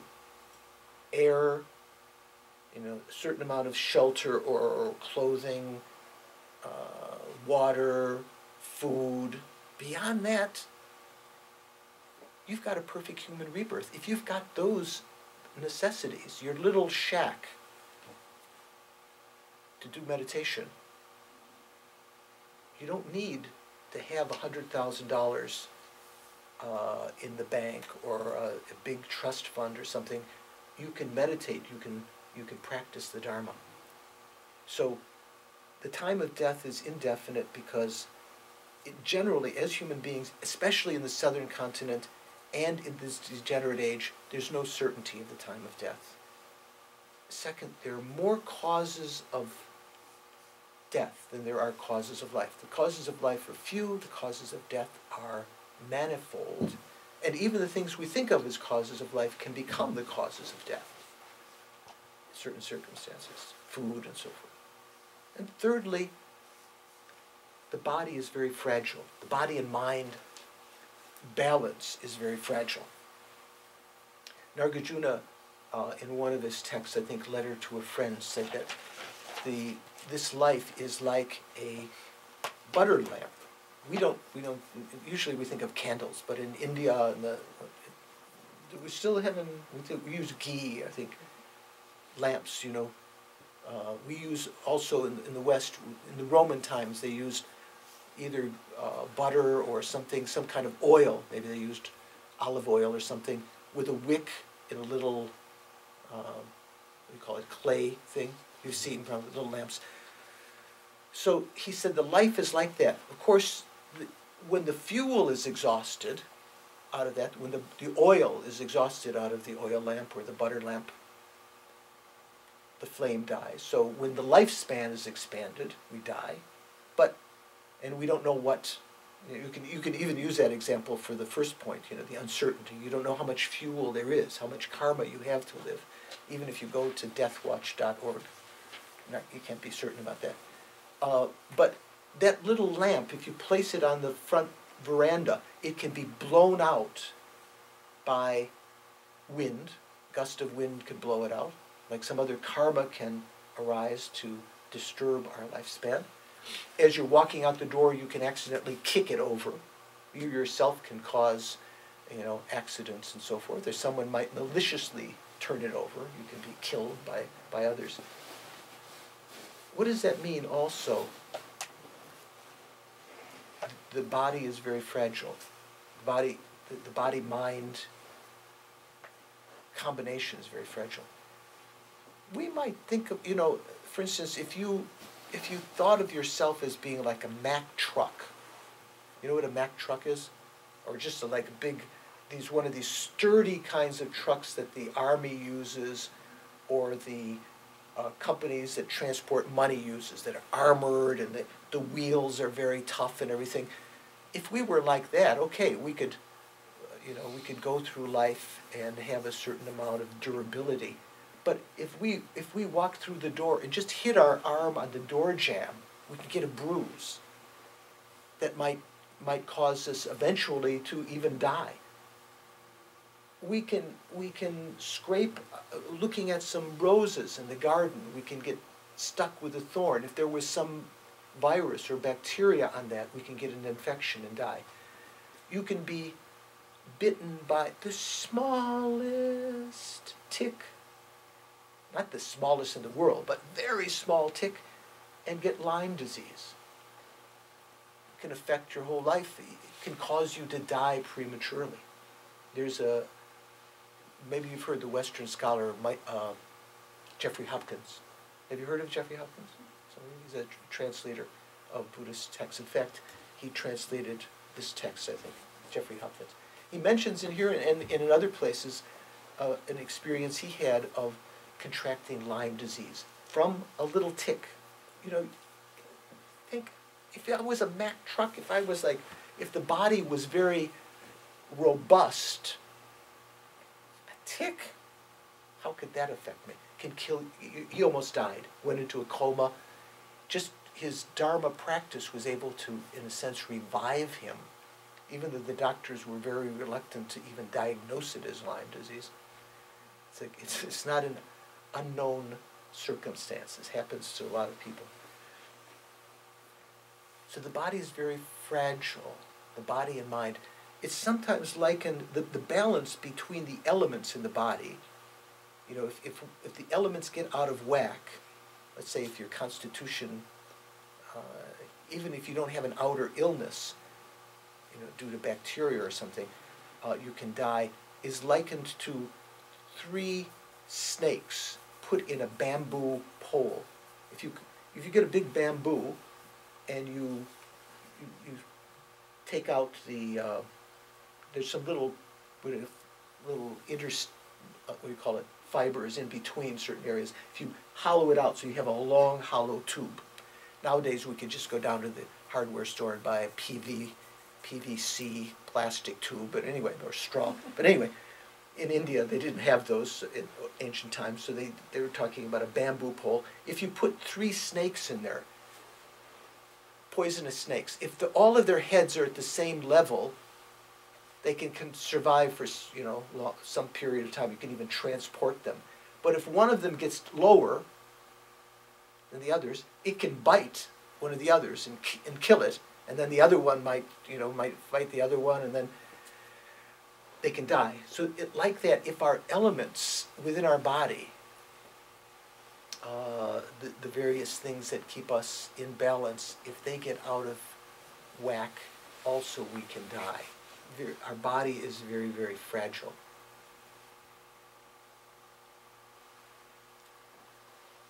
Yeah. So these 3 points are meant to bring up an understanding of the uncertainty of the time of death.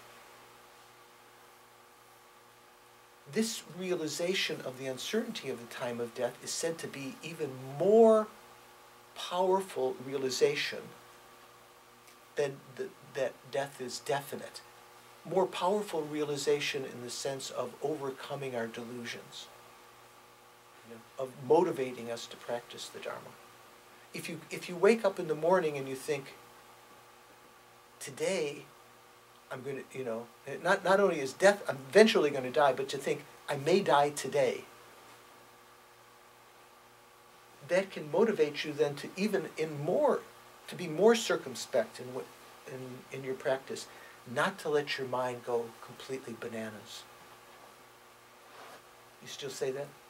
Sometimes I use terminology because I was out of the States for so long, from decades in the past, and people look at me.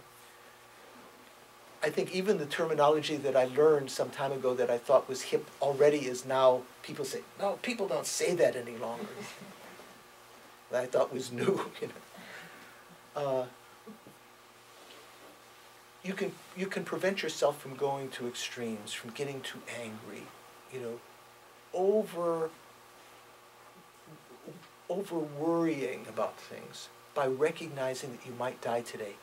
Even more powerful is this. Lama Zopa in the literature says like this: it is even advantageous to think every morning, today I'm going to die. Today I'm definitely going to die. And in that sense, everything you do during that day will be creating virtue.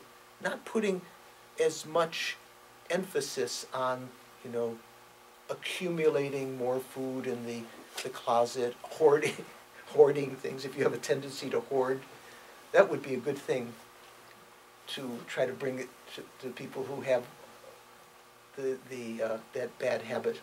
There's some TV program about that, isn't there? Hoarders or something like that.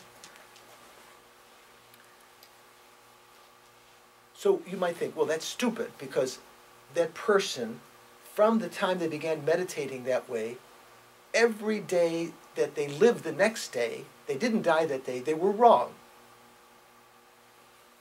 Right? Many, many days. But Lama Zopa Rinpoche says, actually, on the last day of their life, they're right.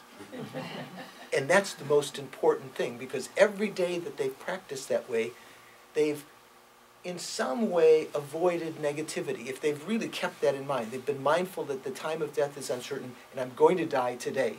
Even having that, you might think that that's that's an extreme. Not just that I'm going to die, I don't know when I'm going to die, I might die today. You might think it's wrong to think I'm going to die today, because many, many days they're wrong, right? But on the final day, the person who doesn't think they're going to die today is wrong. And the person who thinks I'm going to die today is right, finally. And all during their life, they've been practicing the Dharma very purely. So what's the conclusion? If the first meditation, that death is definite, I'm definitely going to die, can, in general, engender a lot of Dharma realizations or Dharma purpose. But particularly the purpose that we try to meditate on there is definitely I must practice the Dharma. Because death is definite, I have to practice the Dharma. Here, the fact that death, the time of death is uncertain, you can think, I have to practice the Dharma now. I can't put off the practice. You might think death is definite, so I have to practice the Dharma, but I'll practice tomorrow. Or I'll practice when I retire, when I get my 401k, is that what it's called?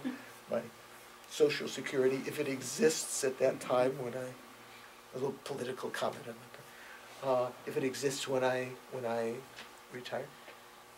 But if you know that the time of death is uncertain, is indefinite, you'll think to practice now, starting today. I have to practice every day to do some practice. I suggested to someone recently, every day to make an offering to Buddha of some object of obsession. Say for instance, strong desire for potato chip, or strong desire for, even though our partner, our sensual partner, might not be interested in sex that day, but sort of forcing because of strong lust. Just give up one episode of strong desire a day, thinking, I may die today. This is so controlling, or giving up one episode of anger. I remember when I was in Delhi, working at spiritual coordinator at Tushita Delhi. Very trying period for me. So I was the only one there. Originally, I was told it was going to be a very nice new center in a very nice area. It turned out it was in an area of India, in Delhi, called Sheikh Sarai. You guys don't know Delhi, do you? You know Sheikh Sarai? What area? At that time, it's on the outskirts of Delhi. Maybe now it's a little bit different. But the place where the center, Tushita, had relocated was in a part of Sheikh Sarai, which I noticed in the newspaper had cholera or typhoid. Cholera epidemic, I think. Cholera is transmitted by water, right? Jaundice. Jaundice, yeah. Anyway, cholera. And I mean, in general, there's always cholera in Delhi. But this was pointed out as like an epidemic in this area because the pipe that brought water to this development had been cracked, and the fecal matter and everything, so the water had to be delivered. So this was where the new center was. That was bad enough. There was always irritation.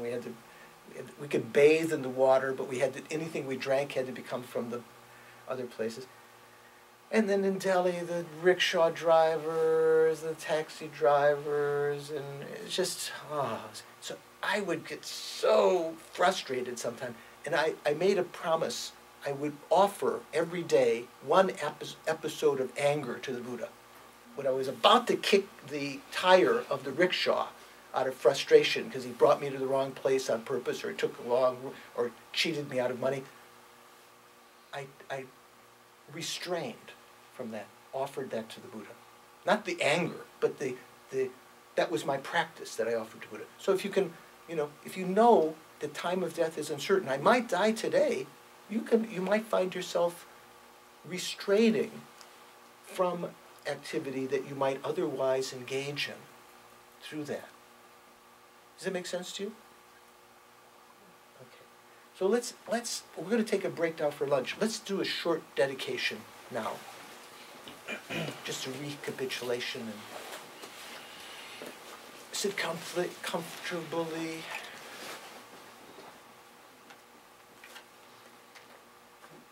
See if you can recreate the experience of this conventional nature of your mind. Letting go of all the thoughts.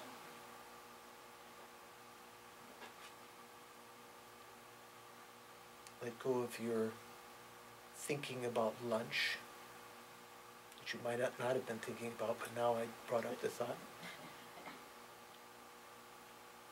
Let go of your body. Let go of the thoughts in your mind.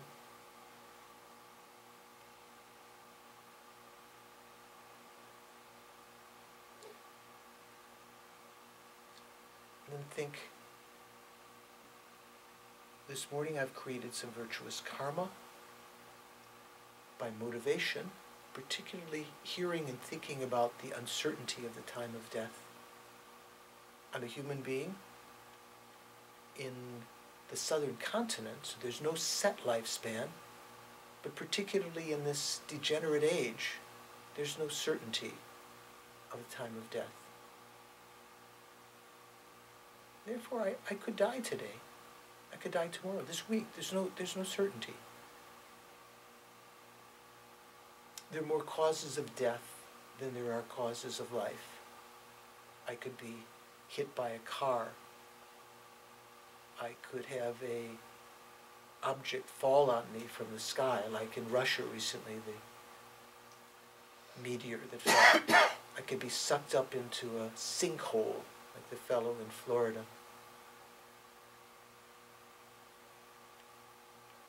There's no certainty how long I'm going to live.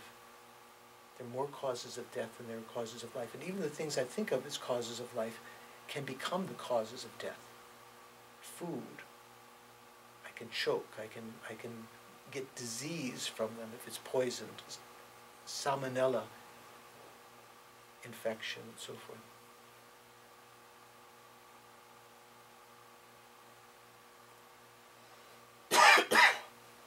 The time of my death is uncertain, even if I read the actuary tables or imagine living to some length of time. And thirdly, the body is very fragile. It's not like a big safe that you store money that you can take out of a building with a crane, and even it bounces against the bricks and everything, might get a little bit scratched, but still remains intact. Unlike that, our body, if dragged through the rubble, if struck by bricks and cars or thorns, we can die very easily. Smallest bacteria, virus.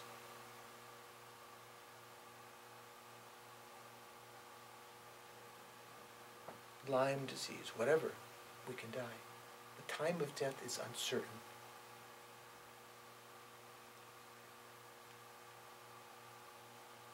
We've thought about this and recognizing that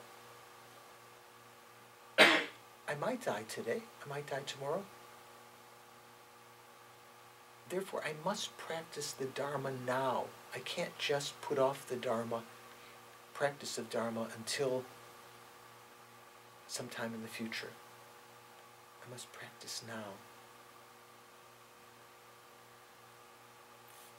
When I eat lunch, to dedicate, to offer to the Buddha at my heart, at least one bite, the first bite.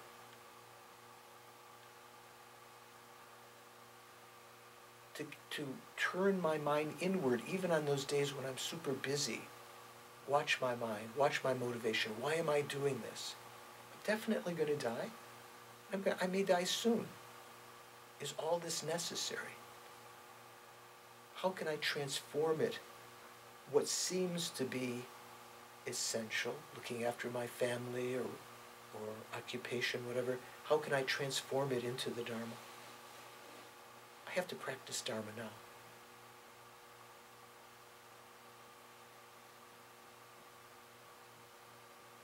Having thought, contemplated on this, meditated a short time, I've created some virtuous karmic instincts, imprints in my mind.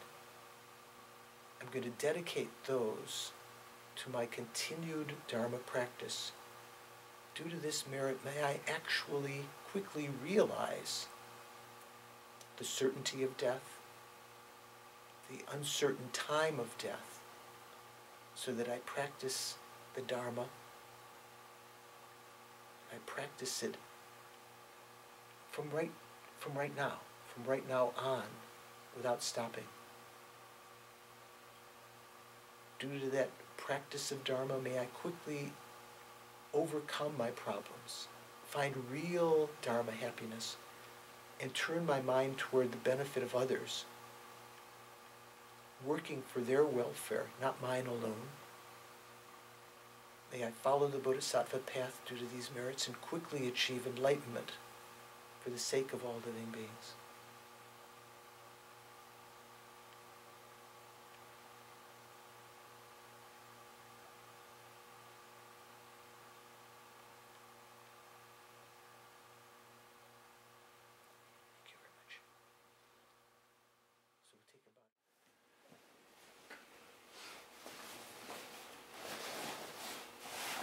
So, in the context of, okay, context of what we're talking about, the meditations on death and dying, remember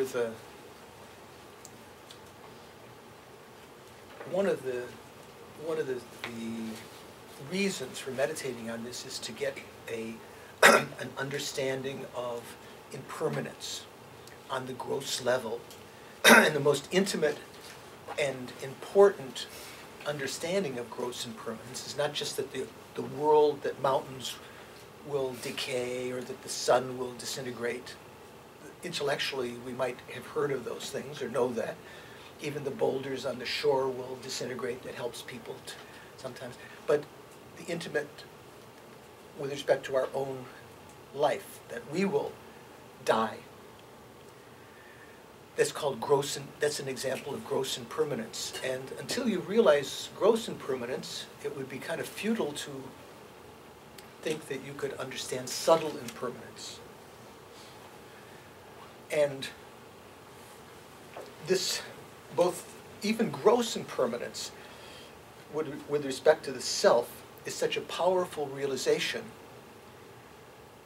Until we realize emptiness and other, higher realizations, the meditation on even just death, gross impermanence of ourself, is like, Lama Yeshe used to say, like an atom bomb. Sometimes it says like a sledgehammer to destroy those niggling minds, those minds that are coming up that are telling you, live, live, love, and be happy. Eat, drink, and be happy. Of course, all of this has to be taken in the context of recognizing what we do have conventionally. When we're talking about the conventional mind and so forth, but conventionally we have a life of leisure and endowment. Once you recognize that, then the meditation on death and impermanence has a different meaning than it would to someone who didn't have that understanding. Just talking to an ordinary American, saying it's very important to meditate, we Buddhists meditate on death and impermanence, and it sounds morbid and something you don't want to think about, because they're thinking about leaving this life of pleasures, this lifetime, without the context of reincarnation, without the context of understanding what great value we have right now with a life like this. But in that context of understanding the perfect human rebirth we have, the meditation on gross impermanence of our self, death, is very powerful. Eventually, it can lead to an understanding, at least eliminate the obstacles to understanding subtle impermanence of the self, how we are not permanent, that we're changing moment by moment. In the Theravada tradition, some of you may know a little bit about the other Buddhist traditions. In the Theravada tradition, even till this day, it's considered to be the highest realization, to realize that the self is momentary, is changing moment by moment. Did you know that? Usually we say the Buddha's special highest wisdom that he expressed was the wisdom of selflessness or emptiness. In the Theravada tradition, we don't talk about emptiness so much. The word is selflessness because it's mainly just associated with the person themselves. The person is empty of being permanent, partless, and independent on a very gross level. So some Theravada practitioners think that if you realize that the person is impermanent, changing moment by moment, not just the gross death, but that's a sort of a prerequisite to understand death, but you realize that the person is changing moment by moment, you've realized the intent of Buddha's teaching, selflessness, that the person is empty of being permanent. From a higher philosophical point of view, that is not at all the subtlemost meaning of selflessness or emptiness. It's very, very gross. In fact, it's not something that we hold naturally or innately. That's something that comes about intellectually. The permanent, partless, and independent. But we do grasp at the person as being permanent. Myself, my own durability of my own self. So this is a little bit of the context of why we began this investigation. In one sense, that the realization of death and impermanence acts as a very powerful antidote to delusions, and also a great motivator once you recognize the perfect human rebirth, the value that we have, and recognize that it's not eternal, that it's changing moment by moment, that we're going to lose it eventually, that can motivate us to get our butts in gear. Okay, so we've talked about 2 of the 3 main outlines of the 9-round meditation. Death is definite, and the time of death is uncertain or indefinite. The third outline is that nothing helps at the time of death except the Dharma.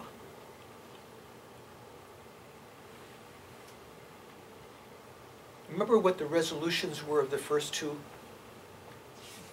Understanding that death is definite, you will come to the conclusion, I must practice the Dharma.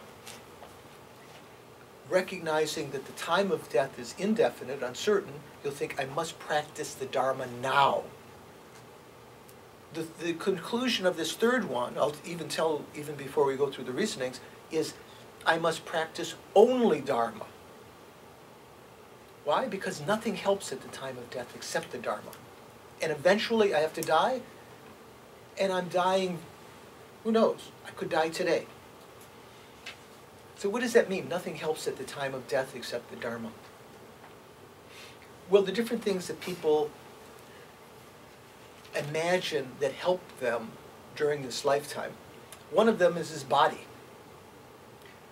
This body may be a resource for some people of security, in the sense of it's the body that helps us to work in ancient days when it wasn't maybe not so much intellectual work. Certainly the mind also. The present mind is something that I have to keep happy in the worldly sense, because it's that which I make my profession, my computer programming, or my body I use to dig the ditches or serve tables or whatever. It might be that the body, we take care of the body because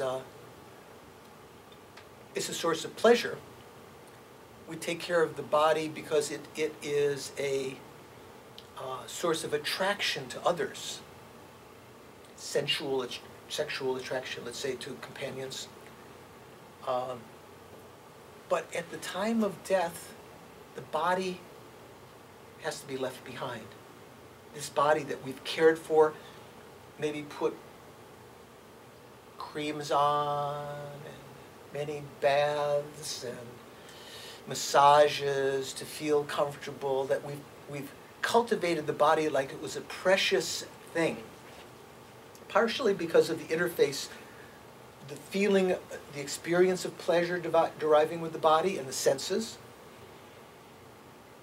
We treat ourselves, to beautiful appearances, beautiful fragrances, wonderful sounds, and so forth.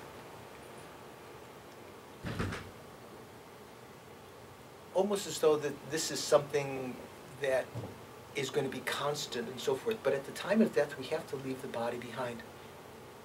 There's an expression in Tibetan that I might have mentioned earlier, that at the time of death, the body, the mind leaves the body like a hare leaves the butter.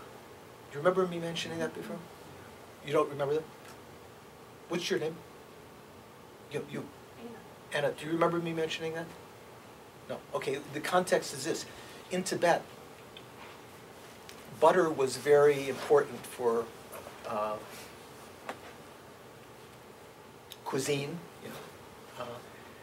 The female of the yak, it's not called yak, it's called the dri. The butter of that was used in their tea, was used in their cereal, their sampa, and many, many different things. Even as a cream for the face, to cure leather and so forth. And they would sometimes carry it in big containers on their horses, nomadic people, when they travel from place to place. Sometimes you would find within there a hare, of the female, the dree or the male yak, if you pull that out, none of the butter came with it. Just all the butter remained there. I mean, microscopically, there's some molecules of butter attached to the hair, but it doesn't pull like you pull it out. Like if you try to pull a hair from your head, you pull out some of the follicles and so forth. Or if you try to pull out, I don't know, string that's part of the carpet, you rip up part of the carpet, right? Pulling it up. It's not like that. If you pull out the hair, it comes all by itself. Like that at the time of death, the mind leaves the body. It doesn't take any of the body with it. There's an expression you may have heard, at the time of death, a king and a beggar leave in the same way. The king can't take one golden coin, one jewel, none of his retinue, and the beggar can't take their begging bowl or their staff, or they both leave alone, naked, you might say. So to think of that, the times that we might want to indulge in pleasure of the senses, in just cultivating this body, long vacations, relaxing the muscles and so forth. This body that we relied on at the time of death, not only can we not rely on it, not only can we not take it with us, we can't rely on it at that point. The body that we've relied on all this lifetime becomes useless, in fact becomes a detriment to us. Because as the elements in the body, close to the time of death, begin to become disorganized, there is attachment to the body, there's longing for it, there's even grasping to it. Fear arises to losing it. But it's inevitable that we're going to have to leave it. You can imagine the sadness that you may have had sometime in your life separating from a friend or your relatives or your older folks that have passed away. What's it going to be like at the time of death? I'm just finishing up my dessert, my Mexican dessert. Excuse me, peppermint. They call it Mexican dessert. They give you a little. It's almost gone. Okay. Put it under my tongue.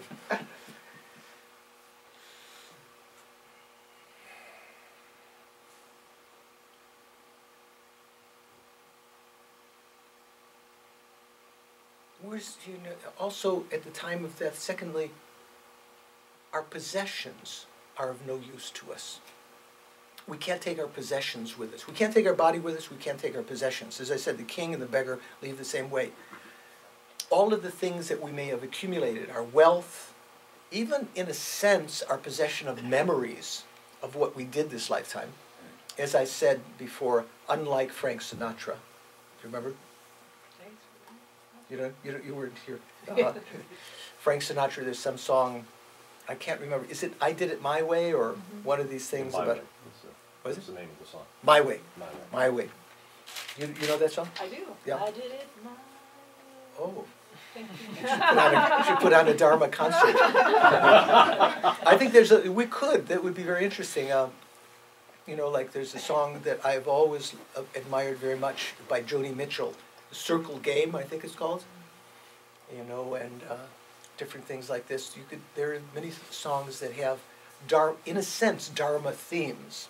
This one is antithetical to the Dharma, My Way, in the sense of being complacent, as though at the time of death, having this happy mind that even though there were all these failures and big successes in life, I did it my way.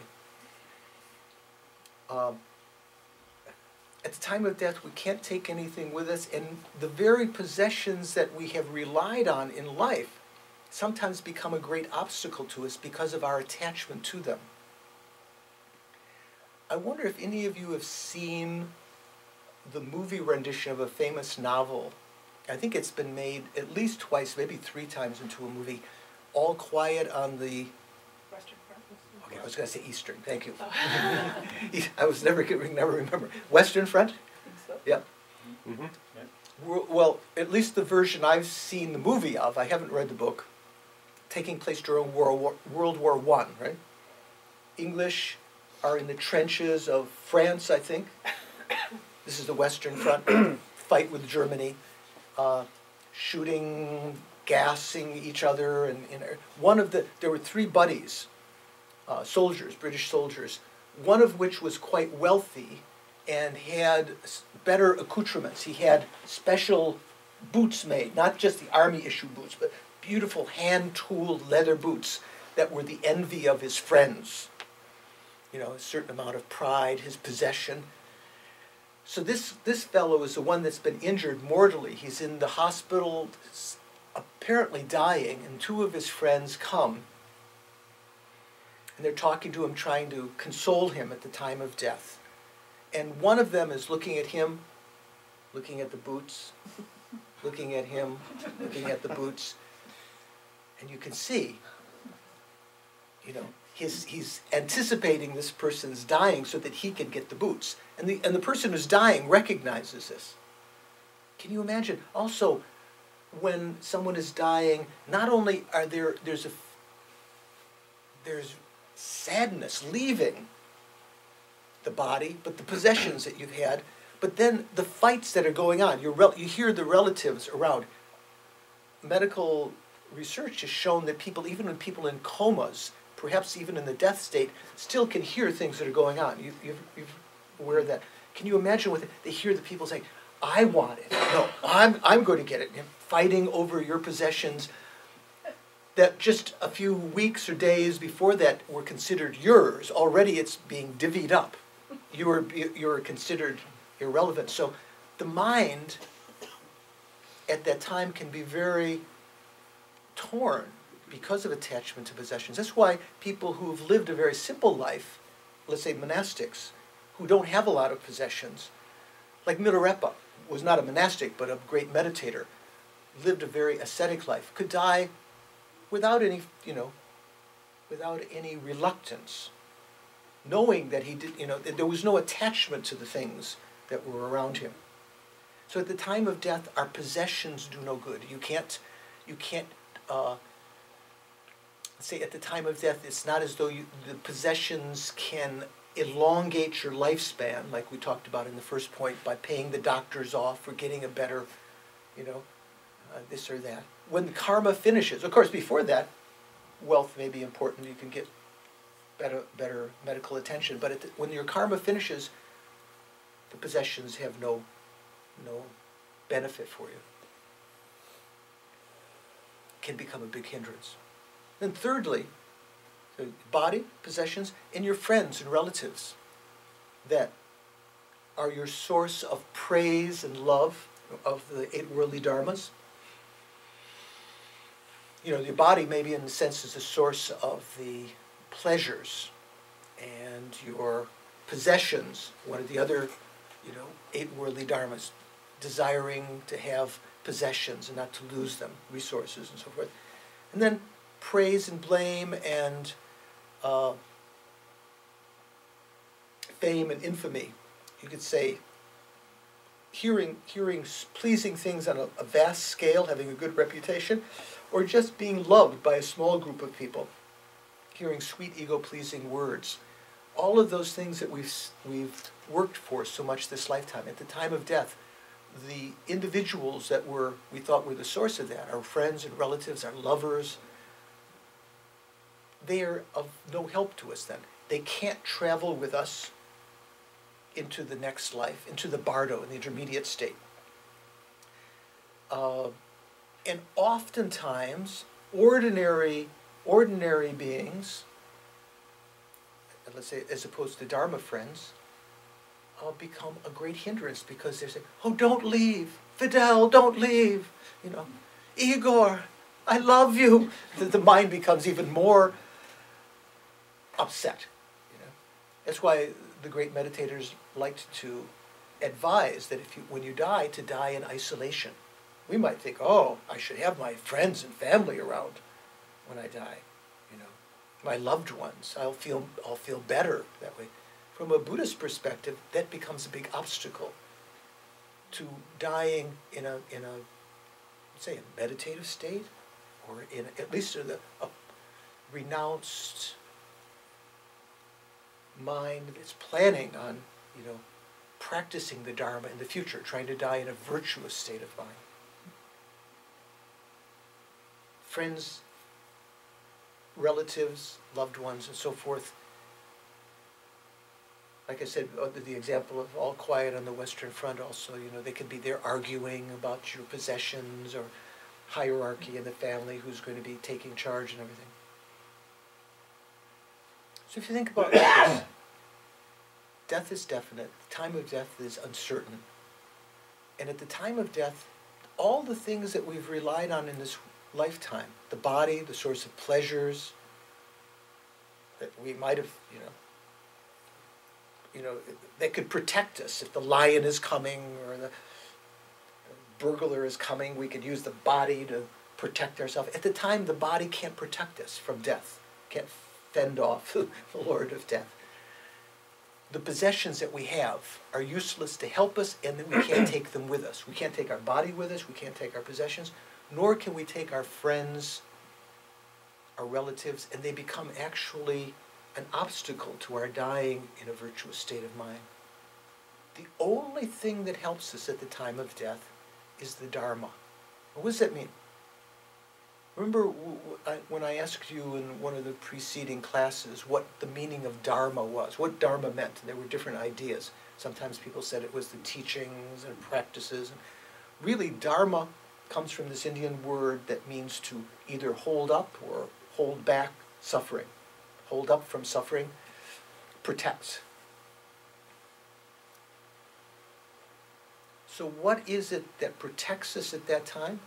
Our Dharma realizations, in one sense.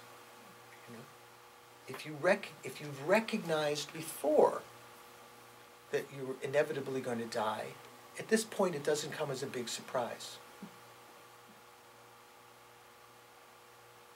I'm not sure if I mentioned here, I was talking about it recently, maybe in another area where I was teaching.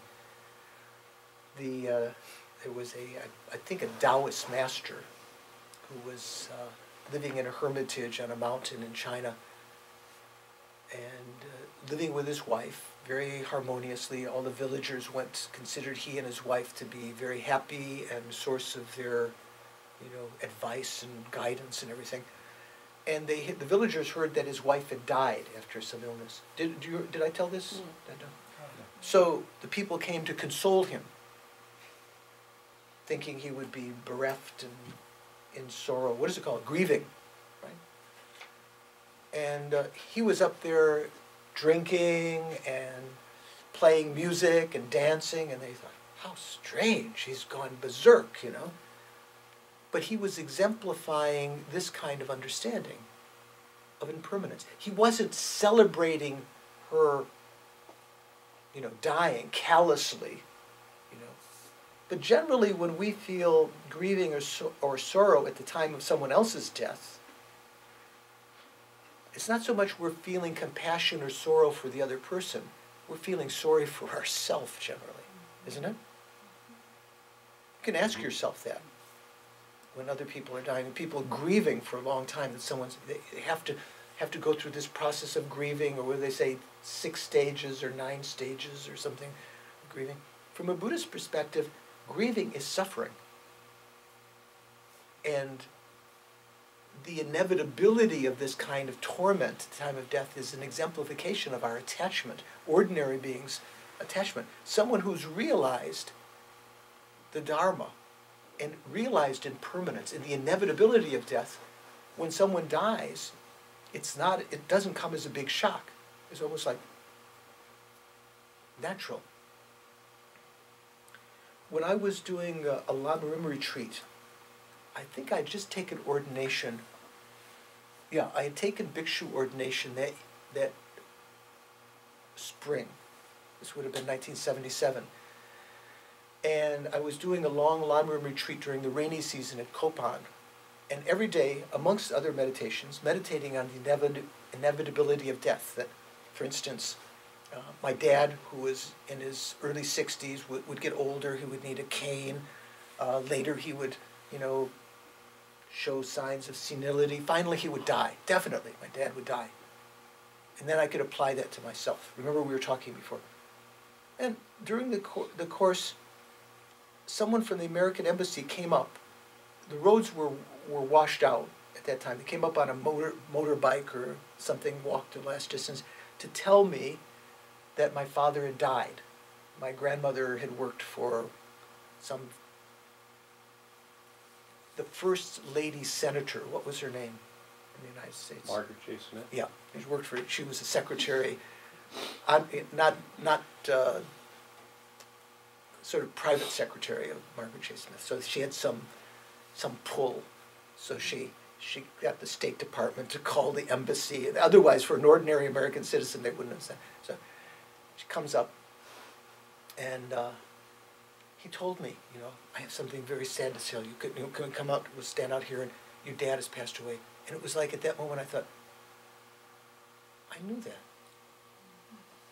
Not there's this funny expression in the sitcoms on TV. I knew that. But I did know that because I'd meditated on it every day. It didn't come as such a shock because it's something that I was familiar with. Maybe not like the Taoist master who was able to actually celebrate, maybe give a demonstration to others that there's no need to feel sorrow at the time of death if you are familiar with death. But it was certainly a dharma that protected me, that understanding. The dharma protects us at the time. And our own death, when our own death comes, if we've practiced in our lifetime, aware all the time of the inevitability of death and the uncertainty of its time, and that the only thing that will help us at the time of death is dharma, that's what we're going to put our energy into, developing dharma realization. Also dharma in the sense of accumulating virtuous karma. That can help us at the time of death.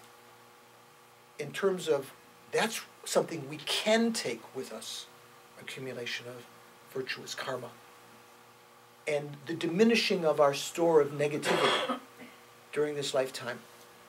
Having done Vajrasattva or done 35 Confession Buddha, very many different kinds of purification practices at the time of death, thinking, okay, I'm okay. I've done, I haven't been perfect, but I've done, it's not the great fear. The Dharma can protect us at that time. That time protecting, the Dharma protecting doesn't mean that you can take, at the time of death, someone takes a Dharma book and puts it on your head, protecting you. It's not like that. That's not the meaning. When people say, I take refuge in the Dharma, it doesn't mean it's raining and you take refuge under the Dharma. We take refuge in the Dharma because it's that which protects us from suffering by actualizing it in our own mind. And by the practice of it over some period of time, we've diminished our negative karma, and it's an old song from the 20s, accentuated the positive and eliminated the negative. My mother used to sing that all the time. So at the time of death, knowing that our body doesn't help, all the pleasures, the memories we have of all the pleasures, all the chimichangas I'm not sure. I just had a chimichanga. All the pizzas you had, all the chocolate, all the sex you had, all of the pleasures you had, the praise, none of that you can, your body can't take with you. Your possessions, physical possessions, your wealth, your fame, your reputation, none of that you can take with you. Your friends, your family, their esteem, their love, you can't take with you. The only thing that you can take with you is the effect of the Dharma, because at the time of death you can die in a virtuous state of mind. Why is that important? Because we haven't touched on this exactly. At the time of death, what will determine our next rebirth very much is the state of mind at the time of death. You might say, well, I thought it was your karma that determined your next life. Well, there are various seeds in our mind stream right now. Some to be born as a dinosaur, some to be born in hell, some to be born as a god, some to be born as a human, some to be born as Coca-Cola. At the time of death, different of those seeds that have been more and more watered by our craving and grasping during this lifetime, they're becoming closer and closer to germination, you might say. There will only be one, some that may be complementary, but one main thrust, one main seed, you might say, although there can be cooperative seeds that bring about the same thing. One main seed that's going to determine our next rebirth. And that will very much be determined by the state of mind just at the moments close to the moment of death. Of course, approaching that, some of them are going to be, especially if you can practice strongly at that time, the days and weeks before, hours before dying, with a very virtuous state of mind, applying the 5 forces and so forth. You can accentuate the positive seeds and prevent the negative ones from getting the germination that they might generally do. There's a theme in some of the old movies. Some bad criminal, usually the ones I'm thinking of were Italians often, because they were Catholics, and they were thinking, mafia guys, you know, at the time of death, I'll just ask for absolution from the priest, you know. I'll do my confession, and even though I've been a bum this lifetime, you know, Christ said I'll go to heaven, or whatever the Bible was. It's usually Christ, right, said like this. But very difficult, with a life of negativity, very difficult at the time of death, even if you believe that, to really have a sincere confession. You know, you have to be familiar with this for a long time, not just at the very last minute. I might have mentioned also one dear friend of mine, famous Indian scholar, Dr. Karan Singh. Have you heard of Karan Singh? Used to be, his father had been the Maharaja of Kashmir. He was in Indira Gandhi's cabinet. And anyway, I taught him meditation for some time in Delhi, and also at his palace in Kashmir, on this big lake in Srinagar, just before he went to the States as ambassador at one point. So I was meditating with him, trying to lead him into meditating on compassion. And afterwards we get up, you know, I tell you, relax. And he was looking like this, sort of grimacing. I said, what's wrong? And he said, I don't want to think about this now. I want to think that at the time of death, I'll decide whether to come back or not. You know, as though maybe at that moment the compassion will rise. But I said, you know, unless you meditate on compassion now, it's not going to come naturally at the time of death. The only thing that helps us at the time of death is the Dharma. So these various factors, the karma that we create by practice of Dharma, that will protect us. The dying with freedom, without grasping to this life, with a pleasurable state of mind. And the most important, dying in a virtuous state of mind because of our Dharma practice, both the karma we've created and the control of our mind then, that can influence our future rebirth. You don't have to be a high tantric practitioner. You know, we hear these stories that some Lama can, at the time of death, they can decide on their next rebirth and actually go right there, you know. Decide they're going to be born here or there. That may be possible in very high levels, but even practitioners like ourselves, we can, in a sense, direct our mind into taking a human rebirth again by creating the causes. Faultless ethics, perfect, you know, practice during our lifetime of ethics, and at that time, dying in a virtuous state of mind. being generous during our lifetime, in other words, creating much virtuous karma to have the resources we need in the future to be born as a human, and prayer. So at the time of death, having a strong wish to come back again, to help others, that kind of wish is the most powerful kind of thing that can propel our mind to take rebirth again as a human, without having been born in the lower realms. Say, for instance, if after this lifetime we die and we're born as an animal, very difficult in that life to remember the Dharma. Dogs and cats and lions and tigers, elephants, we don't have any, clairvoyance of their minds, but in general we don't have any kind of anecdotal evidence from the teachings of Buddha that they have memories of their past lives to practice the Dharma.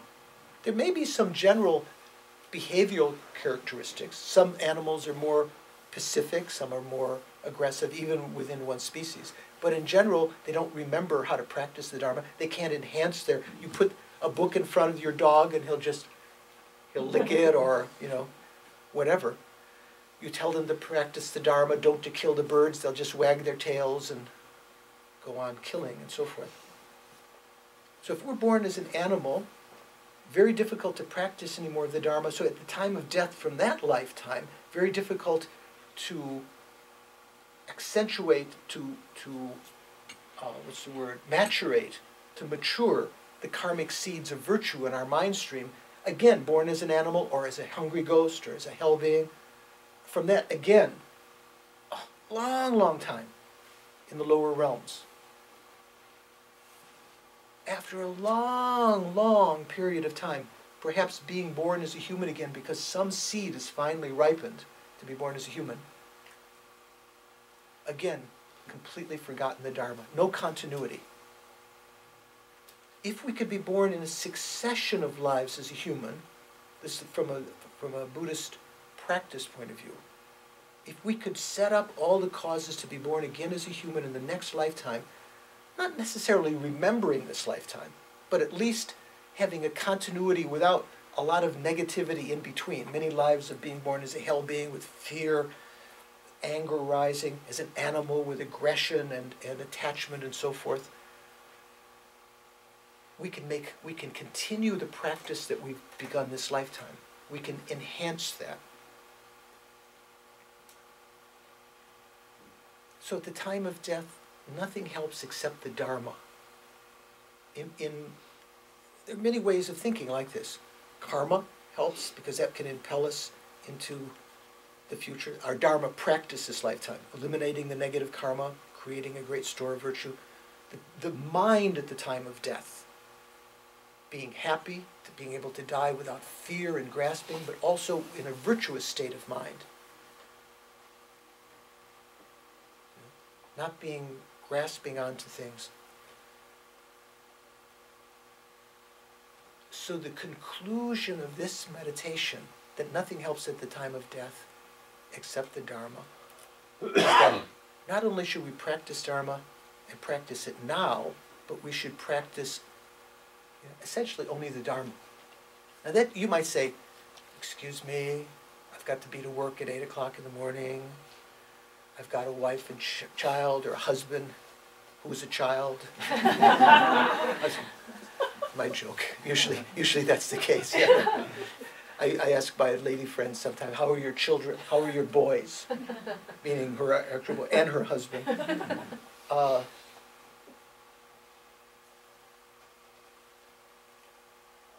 forgot what I was going to say. That's good. At time of death, the only thing that helps is the Dharma. So the conclusion is, I must practice only the Dharma. What does that mean? It doesn't mean that you give up all of these other responsibilities, your family, your job and everything, but more and more, rather than taking your solace and your main source of protection, the pleasure of the senses, the esteem, the wealth, and so forth, but becoming a real Buddhist. Do you know what the word for Buddhist is in Tibetan? Do any of you know? Rebecca, have you heard? So generally we might think it would be the word equivalent in Tibetan of Buddhist. That would be like Sanghepa. Generally you never see that. Sanghe is a word in Tibetan for Buddha. Sanghe Chodang Soke Chognam. I take refuge in Buddha Dharma Sangha. But that's not the word. Usually the word is in Tibetan Nangpa. Nang means inside or inner. Nangpa means an inner being. And the sense of this is a person who relies not for their direction in life and their solace, their pleasures and so forth, not to the external, doesn't seek the solutions to life's sufferings in the manipulating the external primarily. That's generally what we do. When we're sick, generally we try to take some medicine or cut something out or get the right massage or something like that. But an inner being looks for the solution inside the mind. When I first went to Kopan in 1974, I remember seeing on the walls of the rooms these little pieces of paper that people would put on the wall with little phrases taken from Lama Yeshe's teachings. But there was one that was many, many times there. First check inside, then check outside. Do you remember that, Jeff? Something like that? Check up, dear, Lama would always say. Check up. You know, someone's, oh, Lama, my friend is doing this, or this is happening. Lama would say, check up, dear. Check your own mind. What's the problem? Is it really the main problem is outside? The main problem is inside.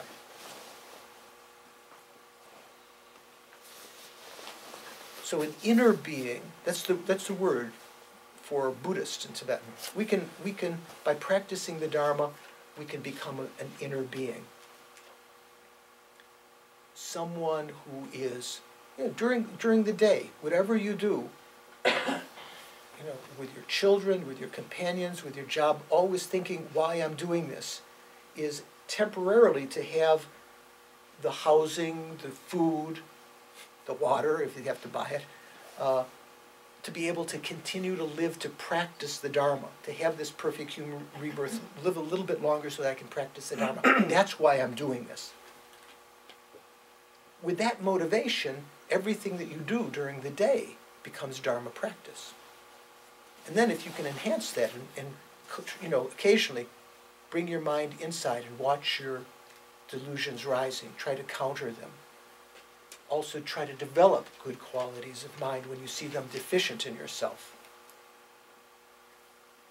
That also is a great use of practicing Dharma all the time. You don't have to practice only in the sadhanas, like we were talking before.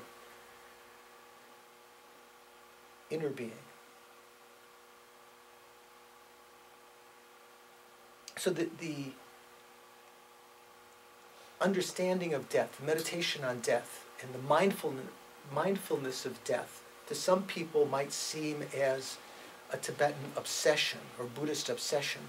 But from our point of view, as we understand it in perspective, it's the wisest thing to do, to prepare for death now by understanding it, meditating on it, becoming familiar with it, so that when it comes, like when I heard the man telling me your father died, it's like, not a big surprise. Like the Taoist master when his wife died, not bereft by grief and suffering.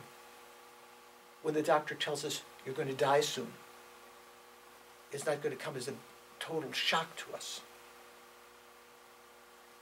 Was it in this class I told you about the movie that Lama Zopa recommended seeing? Do you remember? Meditation class, I think. Yeah. Oh, it was a meditation class. There was one, Lama Zopa Rinpoche doesn't generally watch movies, but there was one movie that was recommended to him that he saw, and he recommended for just one scene in the movie. It was a Woody Allen movie called, what's it called? Hannah and her sisters. Hannah and Her Sisters. Have you seen that movie? You seen? A long time ago. Anyone else? Have you seen? Long time. You seen? You have to have your husband. Yeah. He hasn't seen, but yes, you have to have him see. Why? Because there's one scene in that movie. Woody Allen is not only directing, but he's a character in the movie. So he's diagnosed incorrectly by a doctor who puts the X-ray up on the things. Oh, sorry, you're going to die. How long? Oh, maybe a week. Yeah, nothing we can do. Absolutely the end. Sorry. So he goes out. It's for the next week. He's completely depressed and sad and everything. He's going to die. Then the doctor calls him back. Comes back. He says, "Oh, I made a mistake. You're not going to. I got the wrong X-ray. You're okay. You're not going to die." And he's out. He's jumping up in the air outside, clicking his heels together. And then he stops. This was the scene that Lama Zopa said was worth seeing the movie for. He said, "What am I so happy about? I'm still going to die." It was like when people say, the doctor, in the movies, they say, someone says, "The doctor told me I'm going to die." Excuse me. Everyone does. It's like one of those Homer Simpson moments, right? How do you say it? Dao. Dao. Different people pronounce it a different way. Dao, do, duh. Of course you're going to die. It comes as a shock to us because we're not familiar with it.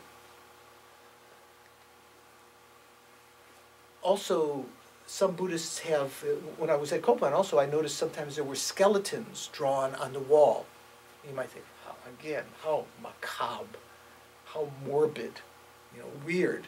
It wasn't some kind of satanic cult or something. It's to remind ourselves this is what we're going to end up as. When you go outside, when you get familiar with these meditations, you'll start to see examples of these insights as you go along. You see a little bird dead on the ground and think, like that, I will leave this body. This body right now will be like that, lying on the ground, on the bed, without a mind. I will die, definitely. When the leaves fall from the tree, it was nice and brilliant just a couple of weeks before, maybe autumn, beautiful colors. Now dull, gray, falling down, like that, I will die.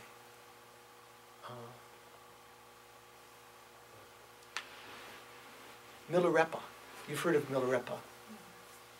Milarepa, great ascetic meditator, had this famous phrase. He said that out of fear of death, he went to the mountains to meditate. He sought out his guru, Marpa, and received instruction, then went off to meditate. And for many years meditated and developed deep understanding of the inevitability of death that urged him on to practice, made realizations. It's said that in the Tibetan tradition he achieved enlightenment in that one lifetime through the practice of Vajrayana Tantra, Buddhist Tantra. One lifetime achieved an omniscience. And then he said, so at the beginning, out of fear of death, I went to the mountains to meditate. Now, if I die, I have no sorrow. So if we, motivated by that realization of death, its certainty, the uncertain time of its coming, the fact that only Dharma helps at the time of death, if we practice, we can have that kind of experience. So Milarepa, when he was in his cave, he had essentially two possessions, I think. One was a white dhoti, the little cloth he wore, robe around the bottom part of his body. And he had a clay pot that he used to cook his nettle soup in. Nowadays, if you go to a health food store, you have to pay extra to have nettle tea or nettle soup, right? But that, when you live out in a cave, that's the only thing accessible. It's not considered to be, in the old days, it was not considered to be, great food. But it was, made him healthy. Turned his skin almost green, because that's all he ate. So he would cook his nettle, so he'd go down to the river, he would get some water in his bowl, he'd bring it back, create a fire, and boil the nettles and have soup. And over time, the inside of the clay pot got deposited with nettles, because he didn't take the time to clean it out all the time. Can you imagine that? Like if you don't, maybe it would be a guy thing. No, I don't know. He does a very good job cleaning this. But I'm putting the onus on the guys here being a little more sloppy. Maybe, you know, things become encrusted. Especially a guy teenager, maybe the clothes in the corner encrusted with sweat and mud, and you know. But his pot was inside. No. Stereotyping. I'm trying to make the women happy. There's the expression. Someone said, "Men sweat." Is it, men perspire, horses sweat, women Listen. glisten. So, so he goes down to the river one day to get the water, and he slips, and the clay pot falls, hits the stone, and breaks. Now, for many of us, this is his only thing. This is how he gets his food every day. It's a great shock, you know. Immediately the mind is blissful. This is exemplifying impermanence. Like this, I have to leave this body. And the only thing that was left after that was this thin shell of nettle that was sort of like the outline of the thing. You can't cook it, of course. But he was thinking also, like that, illusory body, my illusory body will continue. So Dharma realization, because of familiarity. You know, as you can see, the leaves falling, or dead insect on the ground. Of course, many other realizations that you may be familiar with through the practice of the stages of the path. Just talking about some of the things about death and impermanence. Insights rising, your own objects of meditation then.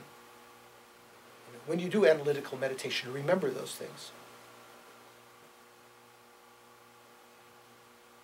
Once in Laudo, it's a little area outside of Namche Bazaar in Solukhumbu, where Lama Zopa Rinpoche spent many years in his previous life meditating. He was called Laudo Lama, I told before. So we were doing retreat there, and I was with Rinpoche. We had just done some meditation in his room in the cave that he had meditated in the previous life. And other people had left, and I was there talking with Rinpoche, and he was showing me a little picture on the altar. I think it was a painting of Tara or something. And he said, "Oh yes, this was painted by this Western nun many years ago. She gave it to me before." And he's thinking, and he was telling me the story about this nun. He said that she lived in, she built a little shelter on the side of the hill that was held up by, not sticks, but, you know, what do you call it, logs or something on the side. So it was over the side of the hill. And one day, someone said, "Oh, there's a fire in your place." So she ran and she saw the place was on fire, and she ran into it to get her possessions. She had maybe some money or something like this. And Rinpoche was just talking matter-of-factly, and he said, and it collapsed. She died.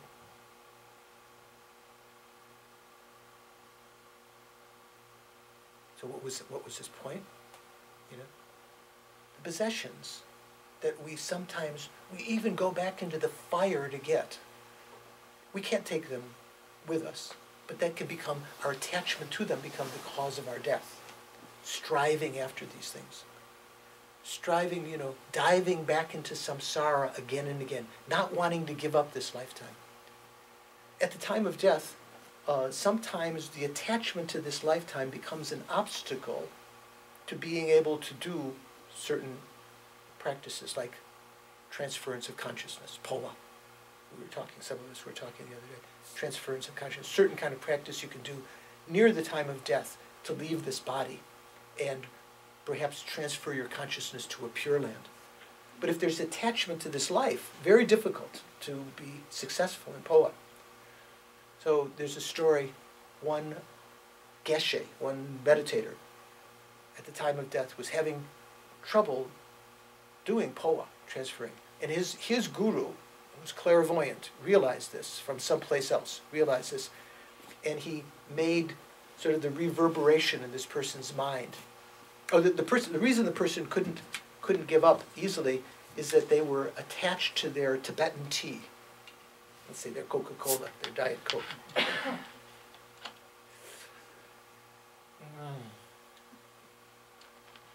What I wouldn't do for a Diet Coke or a bowl of tapioca pudding. Just telling. Last night, Jody kindly made vanilla custard for me, vanilla pudding, but I had said afterwards, even better would have been tapioca. You know, what you wouldn't do. So if there was a bowl of tapioca in front of me at the time of death, it might be very difficult for me to do poa, to leave that behind. So anyway, this Lama had Tibetan tea there. And the Lama, his guru made resonate in his mind, there's better tea in Tushita.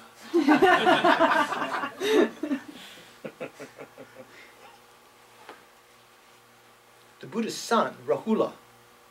Did you know the Buddha had a son? Buddha's son Rahula was, at first he didn't want to become a monk. He was very attracted to the ladies.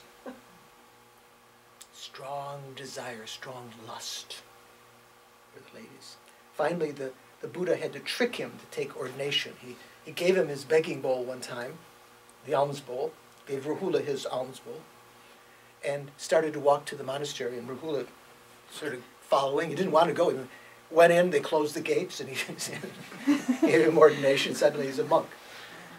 Got a little bit tricked. Then Rahula, for a long period of time, you know, tried to practice, but because of his attachment to the female form, to sensual, sexual energy, couldn't make realization. Practice degenerated.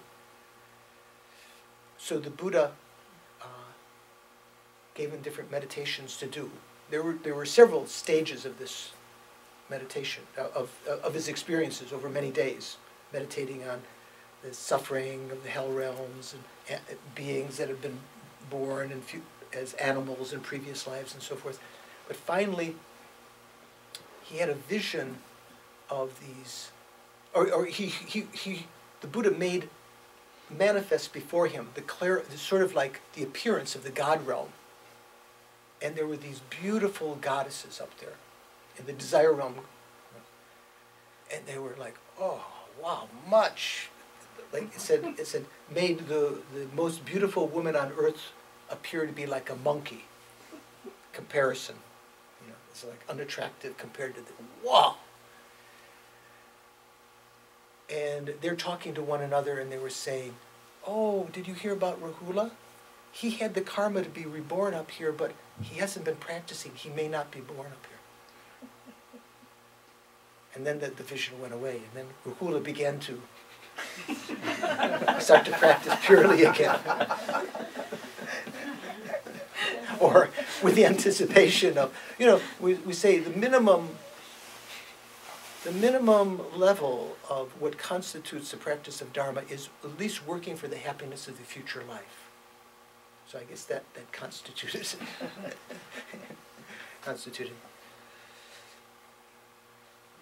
How are we doing? We're meant to end at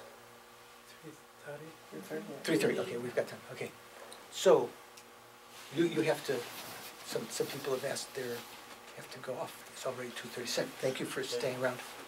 Have a good day. Watch Hannah and her sisters. Paloma said she saw, but her friend didn't see. So, we've been talking about the 9-round meditation on death that can bring up these realizations, and the conclusions of those, again, were, I must practice the Dharma, I must practice the Dharma now, I must practice only the Dharma. But in a realistic sense, once you realize, it doesn't mean that you give up everything and you just try to emulate great beings of the past. Don't sleep, don't work, don't bathe. You're not going to make any progress. You have to realize that we're beginners on the path. So to practice only the Dharma means more and more to put your attention inward, to become an inner being, a real Buddhist. Or as the Jewish people say, especially in New York, the expression mensch. Do you know what a mensch is? You probably haven't heard. Do you know what a mensch is? German? Pardon? Mensch? Yiddish. No one here knows what a mensch is? What is a mensch? Just a normal kind of person. Just a, Oh, yeah, ordinary, yeah, just a, No. regular old guy. no, No? that's not, the sense of mensch in Yiddish from German is a real man. Okay. A real, this is, almost you might say, like a bodhisattva, saint. Say, what a mensch. It's not like what an ordinary person means. Oh. What a real, Oh, this is a thank you. real, fitting the definition of person. Most of us don't even live up to the qualification of being a human being, really being kind and considerate and so forth. So we could become, through this kind of I would say medication. Through this kind of this meditation, we can become a real mensch, a real man, real woman, live up to we become a bodhisattva. We can be motivated to practice in this way. At the beginning, it's what can cause us to enter the practice. When we're entering the practice, that constant recollection of death is what continues to give us the impetus to continue to practice. Otherwise, the practice can flag off and lose. And near the end of the practice is what can impel us to finish, and work for the welfare of others. So this is what's very famous in the Tibetan tradition, especially in the Gelugpa tradition, this ninefold meditation on death. Now there are other meditations on death. One of the other main way of meditating on death is kind of experiential. Experiencing what it would be like at the time of death. Okay? Now, and here there are two main ways of doing this. One is the common, as Dr. Nix notes, esoteric, exoteric. You know, esoteric and exoteric? Mm-hmm. Do you know, does that word mean anything to you? Same thing. Fidel? Exoteric? Do you know what exoteric means as opposed to esoteric? Inner and outer. Kind of inner and outer, yeah. Esoteric sometimes means sort of complicated or more intimate or secret or something, and exoteric means the more common, visible, outer manifestation. So the exoteric method of meditating on the experience of death is to imagine what it's like at the time of death for yourself. You're lying perhaps in the hospital or on your bed at home, and you are, the relatives are around you, and you're losing your life. Your life is going before you. You know, maybe you're seeing the events of this lifetime. You're definitely going to have to leave this lifetime. You can see also, by watching others or hearing stories, of the fear that arises at the time of death. So imagine what that would be like. Right now, how upset you are of missing one episode of TV program you like, or getting caught in a traffic jam. How upset you get. Or if you break something in the kitchen, how upset you get, or whatever, At the time of death, how upset you would be knowing that you're going to be leaving this lifetime. The elements begin to absorb, fear rises in the mind. Certain appearances arise depending on what kind of life you've led. If you've led a very negative life, or you've let your mind, run free rein, being negative and so forth, there can be images at that time that portend your future life. You might see fearful beings, like hell beings, that might be actual portent, in a sense, karmic appearances of your impending rebirth state. Animals and so forth that can be very fearful. You can feel, as the elements absorb, this fear arising as though being buried under the earth as the earth element absorbs. And you no longer have the same sense of solidity of the body. Maybe being taken away by water as the water element dissolves. Anyway, many, many different fearful kinds of experiences. This is one way of meditating. We'll elaborate on that a little more next time also. The esoteric or the experiential meditation on death is one that might be very, very useful to get familiar with if you are a Dharma practitioner that has received any tantric initiations, because it is useful in that context, in the practice of Vajrayana. And this is imagining the dissolution of the elements at the time of death, what it's like, what actually happens, their actual order, and trying to imagine that. Maybe you could say, rehearse that. Rehearsal of death. Oh, maybe I want to copyright that name. That sounds like a good name for a novel or a work or musical. One of my cousins is a composer. I'm going to suggest that rehearsal for death, rehearsal of death. Meditations on impermanence. So what happens at the time of death is something similar to what happens every night when we go to sleep. When we go to sleep at night, the energy currents that support our sense consciousnesses, the prana. Remember we talked a little bit before, or maybe not in this class, did we use the word prana? No? Prana is a Sanskrit word that can mean energy or wind or air. It can even mean breath. And sometimes when you do yoga, there's certain breathing exercises called pranayama, retention and so forth. But prana is essentially the same as the Indian word chi, energy current, like qigong, tai chi. Have you heard of those? Yeah, yeah. It's that same chi. In acupuncture, are you Chinese? How would you translate chi? Huh? Chinese? Yeah, no, into English. I'm trying to say Chinese. Maybe I'm not giving the right chi, like qigong, Yeah. tai chi. Yeah, you say right in Chinese. Okay, and how would you translate that from your knowledge of Chinese into English? What would you say it means to a Chinese person now? No, we just translate in sounds. The same sound, Tai Chi. Yeah, Chi, no, make it into English now. What does chi mean? Oh, Chi is kind of strength.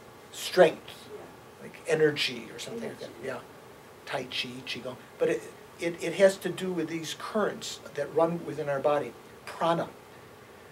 From a Buddhist perspective, the energy currents that run through our body are like the vehicle of the mind, like the horse upon which the rider of the mind moves, or the vehicle, the car where the driver, the mind and its mounted wind. Tibetans say lung. Sometimes people say, oh, I've got bad lung, means air disease or wind disease, depression or something like this. Lung is Tibetan, chi is Chinese, prana is Sanskrit. We could say wind or air in English. It's related with the respiration, but it's the subtle energy within our bodies, our Vajra bodies, that the mind, all of the senses, sense consciousnesses and mental consciousness, have their own mounted wind that they're never separated from. Like the two sides of a coin, the heads and the tails. The Italians say the due facce de medaglia, something like that. So when you feel like pain, what is like when you feel pain in the body? Yeah. You see the wind? The pain you feel like in the body, sometimes you feel like some pain in it. Pain is experienced by consciousness. Uh-huh.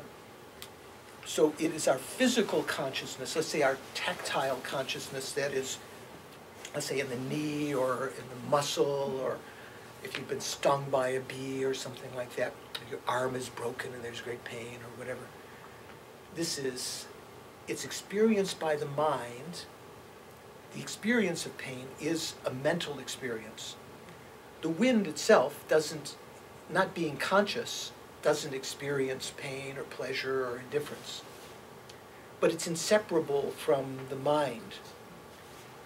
So at the time of sleep, when we go to sleep every day, every night,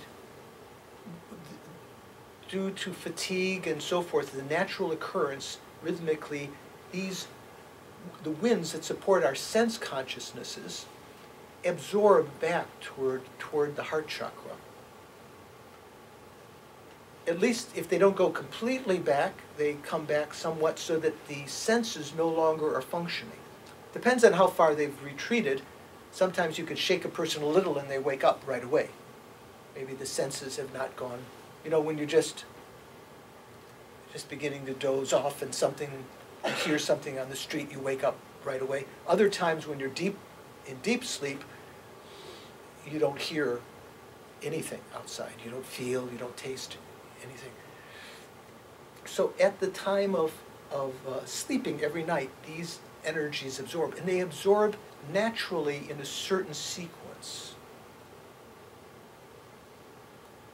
Let's say, first of all, the energy currents upon which the eye consciousness depend absorb first at the time of sleep. The eyes become less clear, not just the eyes closing, you know, the eyelids closing, but the eye consciousness becomes less clear, and even later, when the eye consciousness is absorbed back, the wind upon which it rides is sort of retreated back. Even you open the person's eye, you shine a light in it, they don't see anything, right? Quite soon after that, the ear consciousness, the wind upon which it resides, absorbs back. Secondly, in the same sequence that the organs appear on the face, first the eye consciousness, then the ear consciousness, then the nose consciousness. Then the tongue and tactile consciousness almost simultaneously near the end. At that point, when those are absorbed, even you scratch someone or you tickle them, they don't respond, depending on how far the winds are absorbed back. Like that, at the time of death, there is a total absorption of these energies back to the heart chakra. And as they absorb back, the mental consciousness has certain experiences. Certain vision appears, certain appearance comes to the mental consciousness. It's said that when the eye consciousness absorbs, it's said that a certain solidity of our body at that point is also the wind that supports the solidity of our body, what we call the earth element, that absorbs the energy that supports the solidity of the body. Oftentimes you see when people are very sick or near the time of death, they look not just emaciated, what's the right word? Gaunt. Gaunt. Wizened. Wizened. Yeah, I think those are both, yeah, that's how we might, it's though the usual fullness of the body has been depleted somehow, either because of illness or at the time of death, as the earth element is absorbing. So that's taking place while the eye element, or the eye consciousness is absorbing. They're absorbing together. Other things absorb at that time also, but let's say, we'll go in more detail next time. Let's say the eye consciousness and the earth element, and at that time, your mental consciousness, if you were to be aware, and you weren't distracted by fears and worries and other thoughts. Notice when we try to meditate on the clear light nature of the mind, we have to let go of a lot of thoughts, and then the mind can be very clear. At that point, if you were to be meditating on the clear light of the mind, clear light nature, you would notice that there would be a sort of undulating appearance to the mind, like a mirage. Mirage-like appearance, occurring naturally to your mental consciousness. That's an indication that the earth element is absorbing, is going down, and the next element in importance, the water element, is becoming a little more prominent. Sort of a combination of earth and water, like mirage-like appearance. This is one of the first signs that a meditator would have that the actual death evolution is beginning. Ordinary person might not be aware of this because the mind is so distracted. You know, you're thinking about, you're like all quiet on the Western Front, you're thinking about your boots, the other guy wants your boots, and they don't care about me, and where am I going, and all these things. You don't even notice this subtle appearance. If your mind is very calm, you can notice this. And at that point, meditators can use that slightly more concentrated mind, slightly less distracted mind, because the eye consciousness is not going to be distracting you as much. You can use that consciousness to meditate on higher Dharma practice, especially on emptiness, during the mirage-like appearance. Do you understand what I'm saying? You look quizzical, Mike.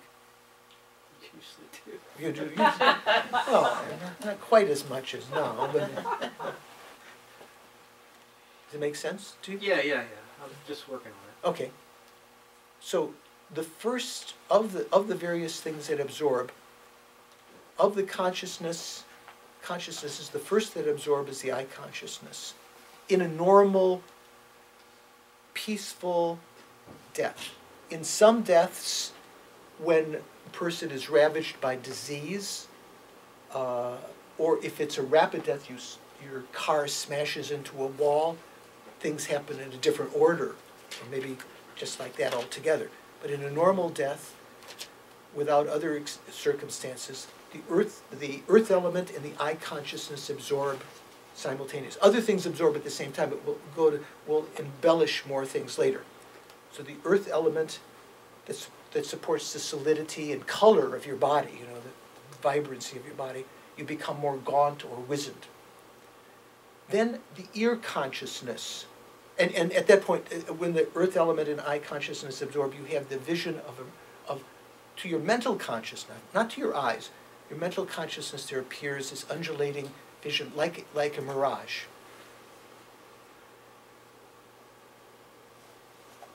Then the water element dissolves, and the ear consciousness dissolves at the same time. The air upon which the ear consciousness resides begins to absorb more to the ear, much more to the heart chakra. At that point, a dying person would not be able to make out sounds as well, hearing. Even you'd have to talk much louder, or perhaps the person, when it's completely absorbed, they couldn't hear at all. First eye, then ear. Interestingly, these are also called distant signs of death, in the sense that even in the weeks, months, or years before death, there's an intimation of that when as we grow older, our eye consciousness, when you get into your 40s, often, you need to wear glasses. Sometimes people wear glasses from childhood, right? But often the eyesight begins to degenerate, especially as you grow older. Takes off his glasses. Feeling younger already, are you? I'm joking. And then often the ear consciousness. We might need hearing aid. You know, I notice myself cupping my, when we're in the restaurant trying to hear better, cupping my ears. First the eyes, then the ears. We don't talk so much. It's usually only when you get quite old that your nose consciousness and tongue consciousness become less vibrant, and that's when we start to notice there's not as much interest in the taste of food, or the experience of pleasure with perfume or other kinds of flowers and so forth.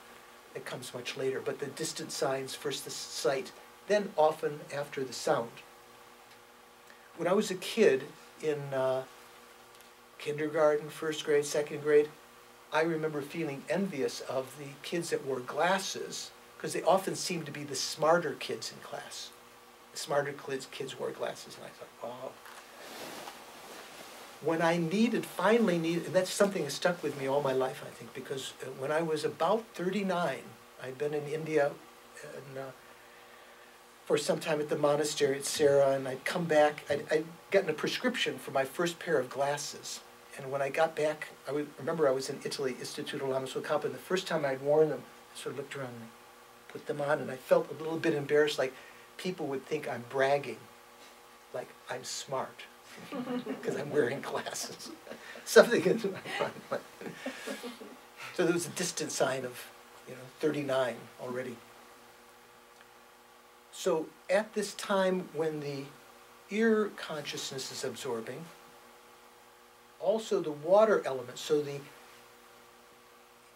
it doesn't mean your blood dries up, but the certain fluidity, the energy currents that support the function of fluidity in the body diminish. So that the mouth does dry up, there's less fluid, the nostrils and so forth, the eyes become a little more irritated because of the lack of fluid and so forth, which is related to the ear consciousness, because the ear consciousness depends upon some fluid within the little, what's it called, cochleal,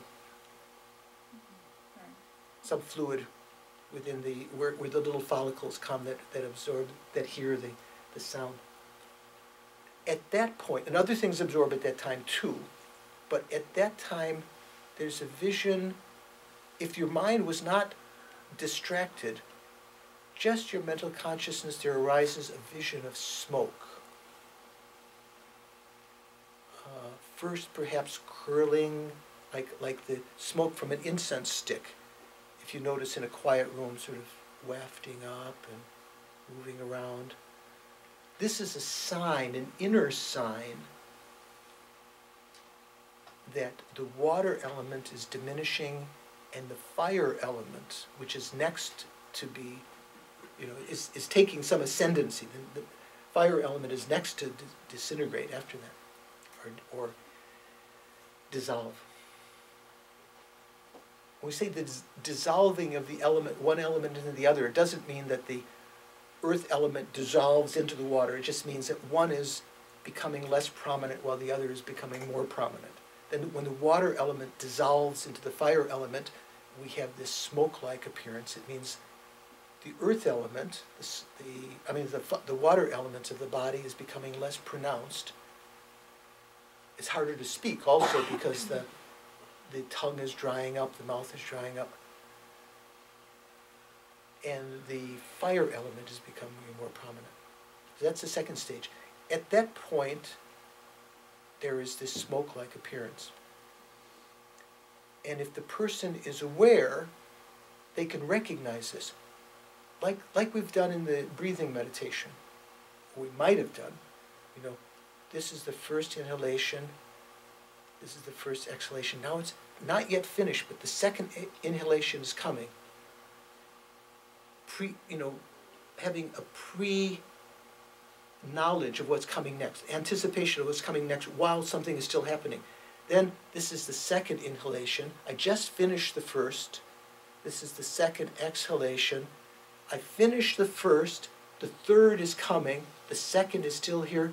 Like that, at this point, thinking, the fire element is absorbing. Previously, the water element just absorbed. Next, the air element will absorb. Having some kind of awareness like that, instead of letting your mind go on to fear of losing this body and so forth, the mind tamed, watching the nature of the mind, when the fire element absorbs, at this point, the nose consciousness also, the energy current upon which it absorbs is dissolving. And there's an appearance to the mental consciousness of sparks of light, like fireflies on a autumn evening. What do you call around here? Do you call fireflies? Do you know what? Lightning bugs. Lightning bugs? Not like lightning from the sky. Maybe we say lighting bugs? No, we say lightning, don't we? Yeah, lightning bugs. Or, example, sometimes in the Tibetan kitchens, the example they use also is that when you stir up the embers in the stove, sometimes the little pieces of ember that are still red come up into the air.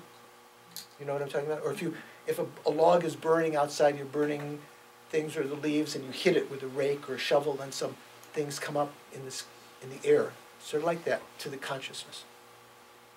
This is the inner appearance at that time. So the person would think, the fire, this is the appearance of fireflies or sparks of light. The fire element is absorbing. The air element is going to be prominent next. Previously I had the smoke-like appearance. Next I'm going to have what's called the butter lamp light experience. We'll talk about that in a second. So it's having the meditator would have this slight recollection of what just happened, always knowing where they are, what's happening now and what's going to happen next. This is a very special kind of oral instruction to prepare oneself for higher meditations. Okay? So when the nose consciousness absorbs, the warmth or the fire element of the body is also absorbing. So the heat begins to absorb, recede from the head and from the feet back toward the center of the body, toward the heart chakra. Mm-hmm. It's said that I haven't been with someone while they were dying in a informal enough or close enough way that I could actually touch their body to notice this. But has anyone been with someone who is dying? Have you noticed this? Any of you? Well, let's say you. Yeah, the color of the body is changed also. Well, the color changes and maybe even earlier. Yeah, the skin becomes more dry. Okay, that's the water element. Color is related with the first dissolution. The dryness is the dissolution of the water element, but I meant the heat of the body. Yeah, yeah, because the temperature is changing. Mm-hmm. In fact, it's changing. It becomes lower. What was your experience like? When my dad died, the nurse would come in and knew he was scary close. And, one of the things she did was feel his feet and his head both, and to check the temperature. And she could tell at one point, it's real close now because it's going away. The heat is residing. What's the word? Receding. Receding. Was it Gary? Steve. Sorry. You said you had. No, or was it? Did you say also you'd had some experience with someone dying, or was it someone else? You and him? Yeah. Yeah. What was your? It was just okay. Well, it was kind of a dark room, so really it's kind of hard to tell with any color or anything. But here, I was just talking about the heat. Yeah, I didn't notice. Oh, okay. I wasn't looking for it either. My mother was getting cold. Getting cold. So this is something that is normal sign, exterior sign. Someone outside can see this. But to the person, the mind itself, inside, the warmth of the body that helps to drive digestion and support the heat of the body. And the person might actually feel cold at that time as the fire element is absorbing. And what appears is this appearance of fireflies, lightning bugs, or sparks within the consciousness. Again, if your mind is disturbed in any way or distracted into other thoughts, you won't notice this. But if you could be if you're familiar with just calming the mind and just watching the mind, you'll notice this appearance. This is what the yogis, the yoginis would do. Now I'm approaching death. The fire element is absorbing. Previously, the water element absorbed. I had the smoke-like appearance.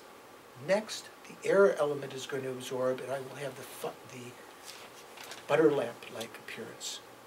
Always keeping in mind what's happening, what just happened, what will happen next. So after the nose consciousness, that's the third absorption with the fire element, then both the tongue and the tactile consciousness, the winds that support them, absorb more or less simultaneously. And the air element is absorbing. When we talk about 4 elements, earth element, water element, the fire element, the air element. So what is meant by air? When we were watching the breathing, being mindful of the breath. That's the kind of meditation you can do to enhance your concentration by being mindful of the breathing. But the breathing is something that's moving moment by moment, right? You can't actually develop shamatha, shine, tranquil abiding, by being mindful of the breathing. Did you know that? You might think that's, oh, the Theravada that says you meditate on the breathing to achieve shamatha. I'm not sure if I'm leaving you behind. Are we following? I see some glazed eyes back there. Rebecca, are you following? Someone? Really what happens in that kind of meditation is by watching the breathing, by mindful of it for a long time, you start to develop a mental image of this subtle air element, which is something constant. It just is that the appearance of motility. That's the meaning of the air element. Light and moving is a definition of air element. So at this point the air element is absorbing, so that at this point the breathing ceases. When the fire element absorbed and the nose consciousness was absorbing, at that point also the breathing becomes more shallow. But now the breathing becomes even more shallow and stops. And you're still a long way from death, from an actual Buddhist perspective. The air element absorbs, the tongue and body consciousness absorbs. So the tongue consciousness, when the tongue consciousness absorbs, the tongue swells, becomes more bluish, doesn't look normal. The person can no longer utter anything. The tongue becomes immobile. The tactile consciousness absorbs. You no longer can feel anything with the body. All the other senses seem to be absorbed. The breathing slows and stops, and generally at that point, I'm not sure. I think perhaps the doctors who are monitoring your processes with an electroencephalograph or whatever would say they're dead. You know, pull the plug or whatever. Or now your father's dead or whatever. But from a Buddhist perspective, you're not yet dead. Because death, remember what the definition of death was?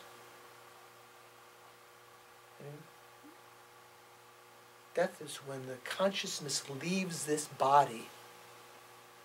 Subtlemost consciousness that is at our heart chakra leaves this body. That's the definition of death. At that point you can say there's no one who has died, because the body hasn't died, it's already the remnant, and the mind that's left is not dead, it's already taken rebirth. So it's a very interesting philosophical point at that point. Who's dead? Who's dying? Or who's dying, you can say. In the process of dying, it's the person. But when the person is dead, who's, let's say if Rebecca's consciousness has entered into the bardo, the intermediate state, at that point, would we say Rebecca, which is now imputed upon that bardo being, is Rebecca dead? No, she's just taken rebirth. Is the body dead? Well, yeah, but we don't say, when we look at the dead corpse, we don't say, maybe some people say that's Rebecca. We say that was mommy's body, that's Rebecca, that was Rebecca's body, or something like that. Interesting question. So as the tongue and tactile consciousness is absorbed, the air element absorbs, the breathing stops, the heart stops, the blood is no longer pumped. That depends on the air element, the motility. And the doctors often say that the person is dead. The breathing stopped. But to the mental consciousness, there may still be a very clear appearance in the mind. At this point, there'll be an appearance to the consciousness of the dying color of a candle or butter lamp. In India, they use butter and other oils. What do we use in, say, in Vedic traditions? In ghee. Ghee was essentially butter. When we say butter, we mean purified, clarified butter. Ghee. You know what ghee is? Mm-hmm. So ghee, butter lamp. So that when that gets down to the end, the fuel is being up, and then just the flame is beginning to flicker. There's a certain bluish glow before it goes out completely. So a little shimmering. It's said that the appearance to the mind at that time when the air element is absorbing is like that. So the meditator would think, previously the fire element had absorbed, and I experienced the firefly-like appearance. Now I'm experiencing the appearance of a dying butter lamp. The air element is absorbed. Next, I'm approaching death. Next, there will be another level. We'll talk about this presently. There will be another level, the second level of this absorption. A person at that point could also use that mind to meditate on emptiness. All of these stages.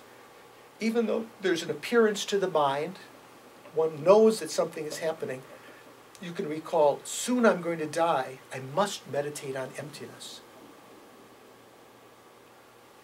We haven't talked about what emptiness means yet, right? This coming Wednesday there's going to be a class on low-rig, but the Wednesday after that there'll be a talk on emptiness if you want to know more about emptiness. So, earth element, eye consciousness, water element, ear consciousness, fire element, nose consciousness, air element, tongue and body consciousness absorb in these different visions. Then when that has taken place, then even the gross capacity of this present mind is not yet finished. You can still have conceptual thoughts up till then, although more and more subtle. You can still have thoughts of bodhicitta, wanting to take rebirth, you know. There could be attachment in the negative sense, there could be positive thoughts. But at this point now, after the air element is first absorbed, then there are said to be 80 types of conceptual minds, 80 levels of consciousness that absorb more or less together. In the literature, they're called the 80 indicative conceptions. One way of translating them. That's how Jeffrey Hopkins translates it. What that means is that at that point, all there is the bare consciousness after these are absorbing without any sense of conceptual ability to think, to plan. You can still have some mental activity, especially if you've been aware on this process as the mind has been dissolving. If you've remembered, this has happened before, this is happening now, this is going to happen, I must remember emptiness, making some resolutions like that. By the force of that, you can have some remembering consciousness at that time, even though there's not usual conceptual activity. My dad used to tell me that when he was a boy, his dad had died when my dad was 13, my grandfather, and my dad had to go out and get a job to support the family. And he said that even though he had to get up like 5 o'clock in the morning or 4:30 in the morning, whatever it was, he just, before he went to bed, he made a firm decision that's when he was going to wake up. He would wake up, and the clock was just that time. Now this morning I decided I had to get up at, I set my iPhone, I have a little clock on my iPhone, I set it to 7:13. 13 is one of my favorite numbers. I woke up this morning at 7:12. So I turned it off before it woke up my housemates. You can notice that by the force of determination, even through the sleep, when the airs absorb, there can be some residue of that. So this is maybe a little bit like that. So when the first part of the dissolution of the air element, or let's say the dissolution of the air element,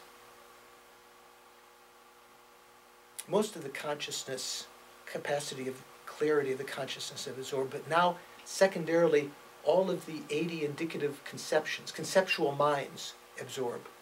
You're left with just pure consciousness. Also, at this point, the continuation of that butter lamp appearance takes place. So the yogi or yogini who's meditating, they're no longer concerned with up here. All of this is absorbed. They're just down here. Like when we're trying to meditate on the clear light nature of the mind at the heart chakra. Just down there experiencing this.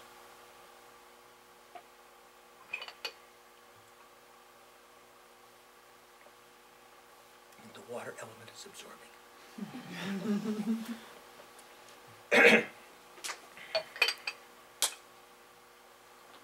So as soon as this happens, as soon as the conceptual minds absorb, there's still the appearance of a subtler kind of dying of the butter lamp. Then those are all essentially gross levels of the mind, either the senses or the mental consciousness. Now the gross consciousness is just about absorbed, and we begin to notice the next level of subtlety, what's called a white appearance. Some element that's held usually near the top, the crown of our head, in the central channel, begins to descend down the central channel, subtle channel through our body, not the spine, something near the spine, a little bit in front, begins to descend upon down, and the consciousness that is still residing, the subtle consciousness here, begins to experience the appearance of a vast openness permeated by white light. It's called the white appearance. A little bit like if you don't look at the moon on a full moon night, but you look askance, you don't see the moon at all, but you see there's some vibration from the sky of blue light. White light. Like that. That may go on for some time. And one would have by practicing this when our mind is still gross, just sort of rehearsing it, one would have a recognition of that. You wouldn't verbally say, at that point, this is the white appearance, because there's no conceptual activity to verbalize mentally or anything, but you would recognize this. You might even have the ability then still to meditate on emptiness in that state. No anticipating that what the next appearance is going to be when a red element at the navel chakra begins to ascend up toward the heart chakra. And there is an appearance, the white appearance begins to fade with a reddish glow, like the appearance of the copper-colored sky at the time of sunset or sunrise.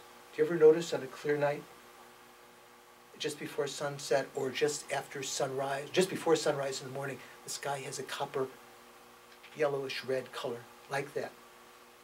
As though the mind, instead of just seeing a vast space, it's kind of permeated by that light. Not like looking at the sun, but just the light from that sky. That may go on for some time.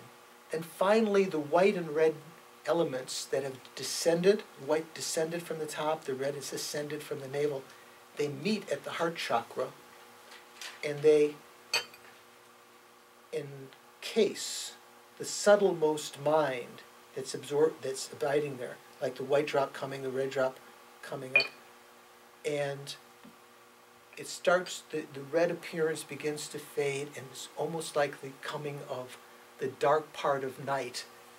Just after the sun is set, there's still some glow in the sky, still some light at twilight. And then as the twilight begins to fade, you no longer can see shapes in the distance, starting to get actual dark. Not without, let's say, without the appearance of stars or moon and so forth, without your neighbor's lights on and everything, just if you're out in the wilderness.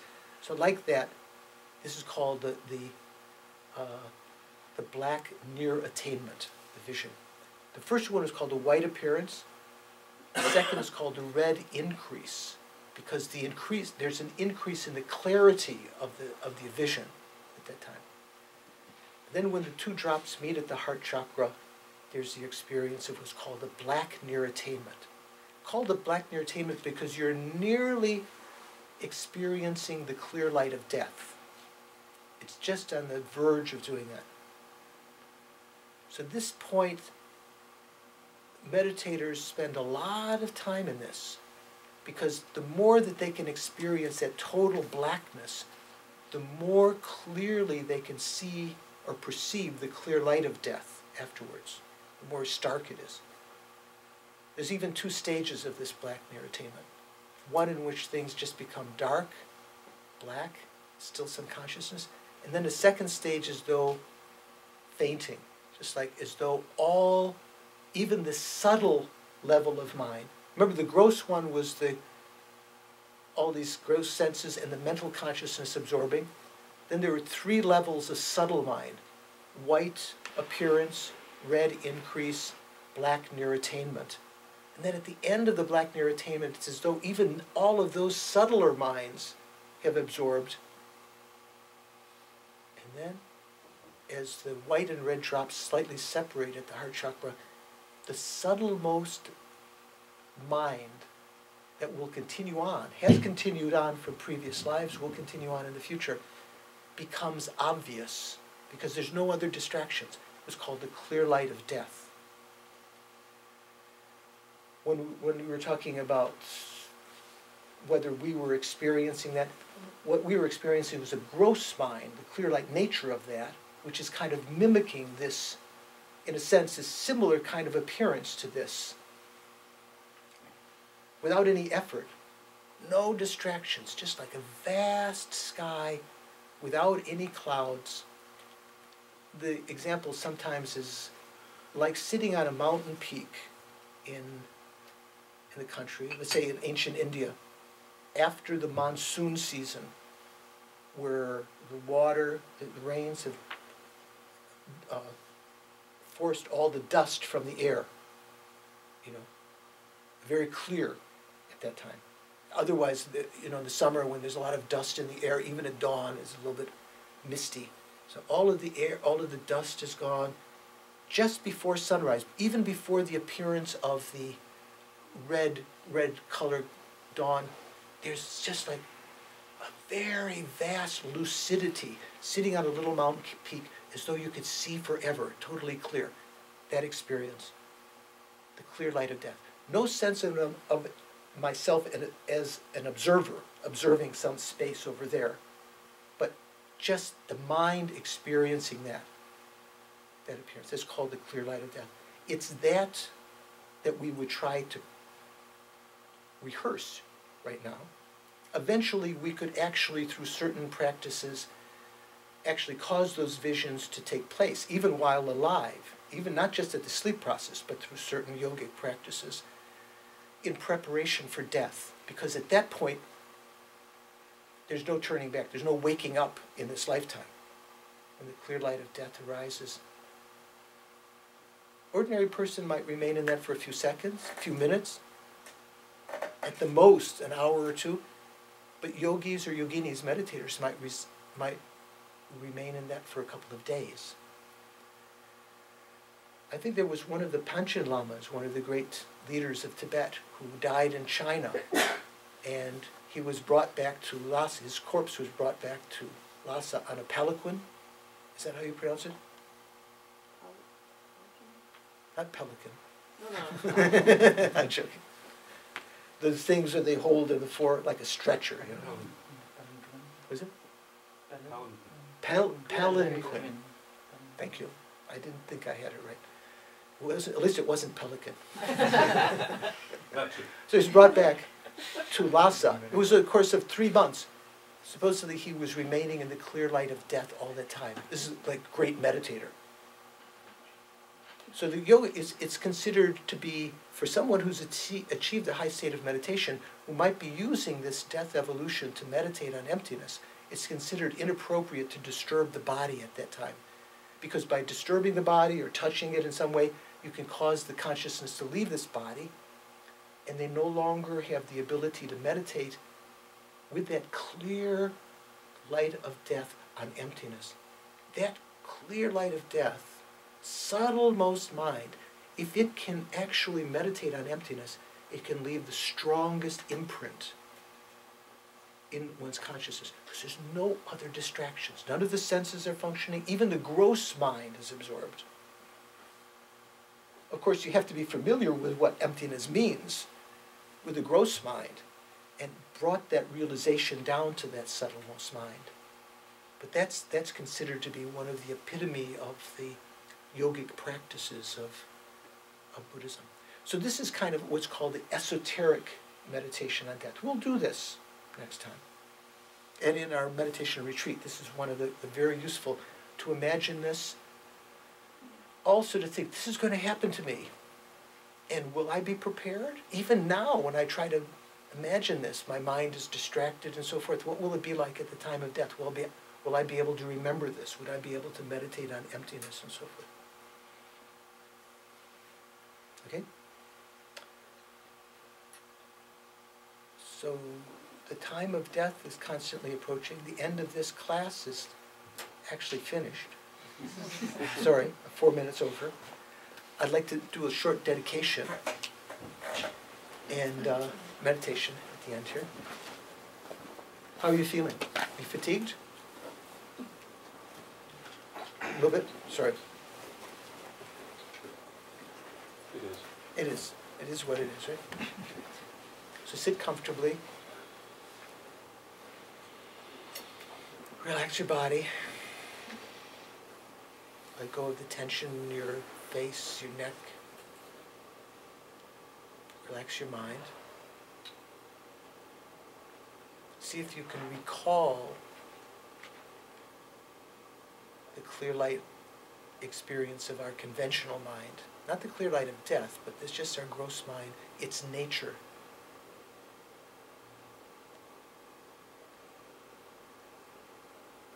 Beyond the content, looking as though through the content to the substratum of the mind within which it's arising. Like someone with infrared goggles or something, able to look through the clouds or whatever it is, just see the space beyond.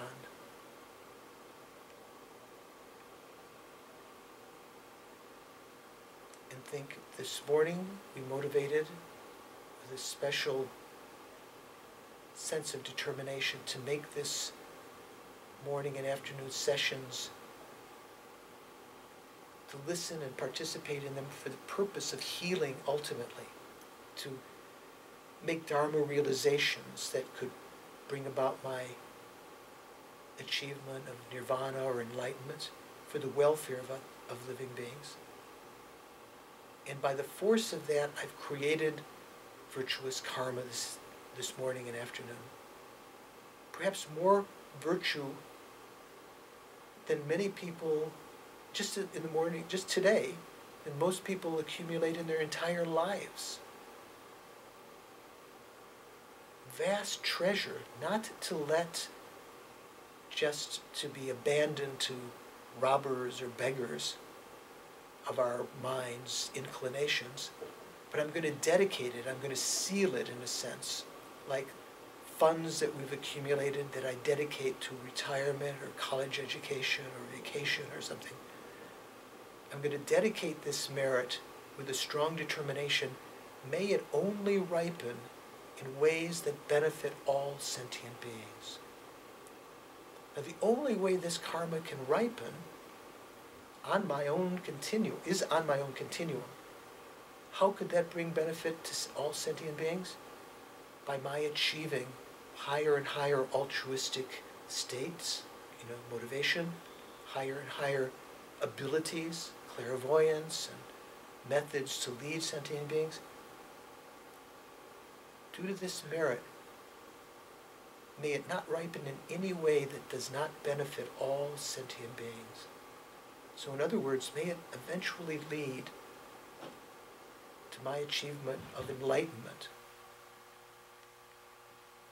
through which I can spontaneously and effortlessly manifest in whatever form is necessary to lead sentient beings out of suffering, teaching them in many ways, sometimes just ripening their minds through experience, sometimes giving them formal teachings, being their friend, their companion, helper. Due to this merit, may I quickly become enlightened for the sake of all sentient beings.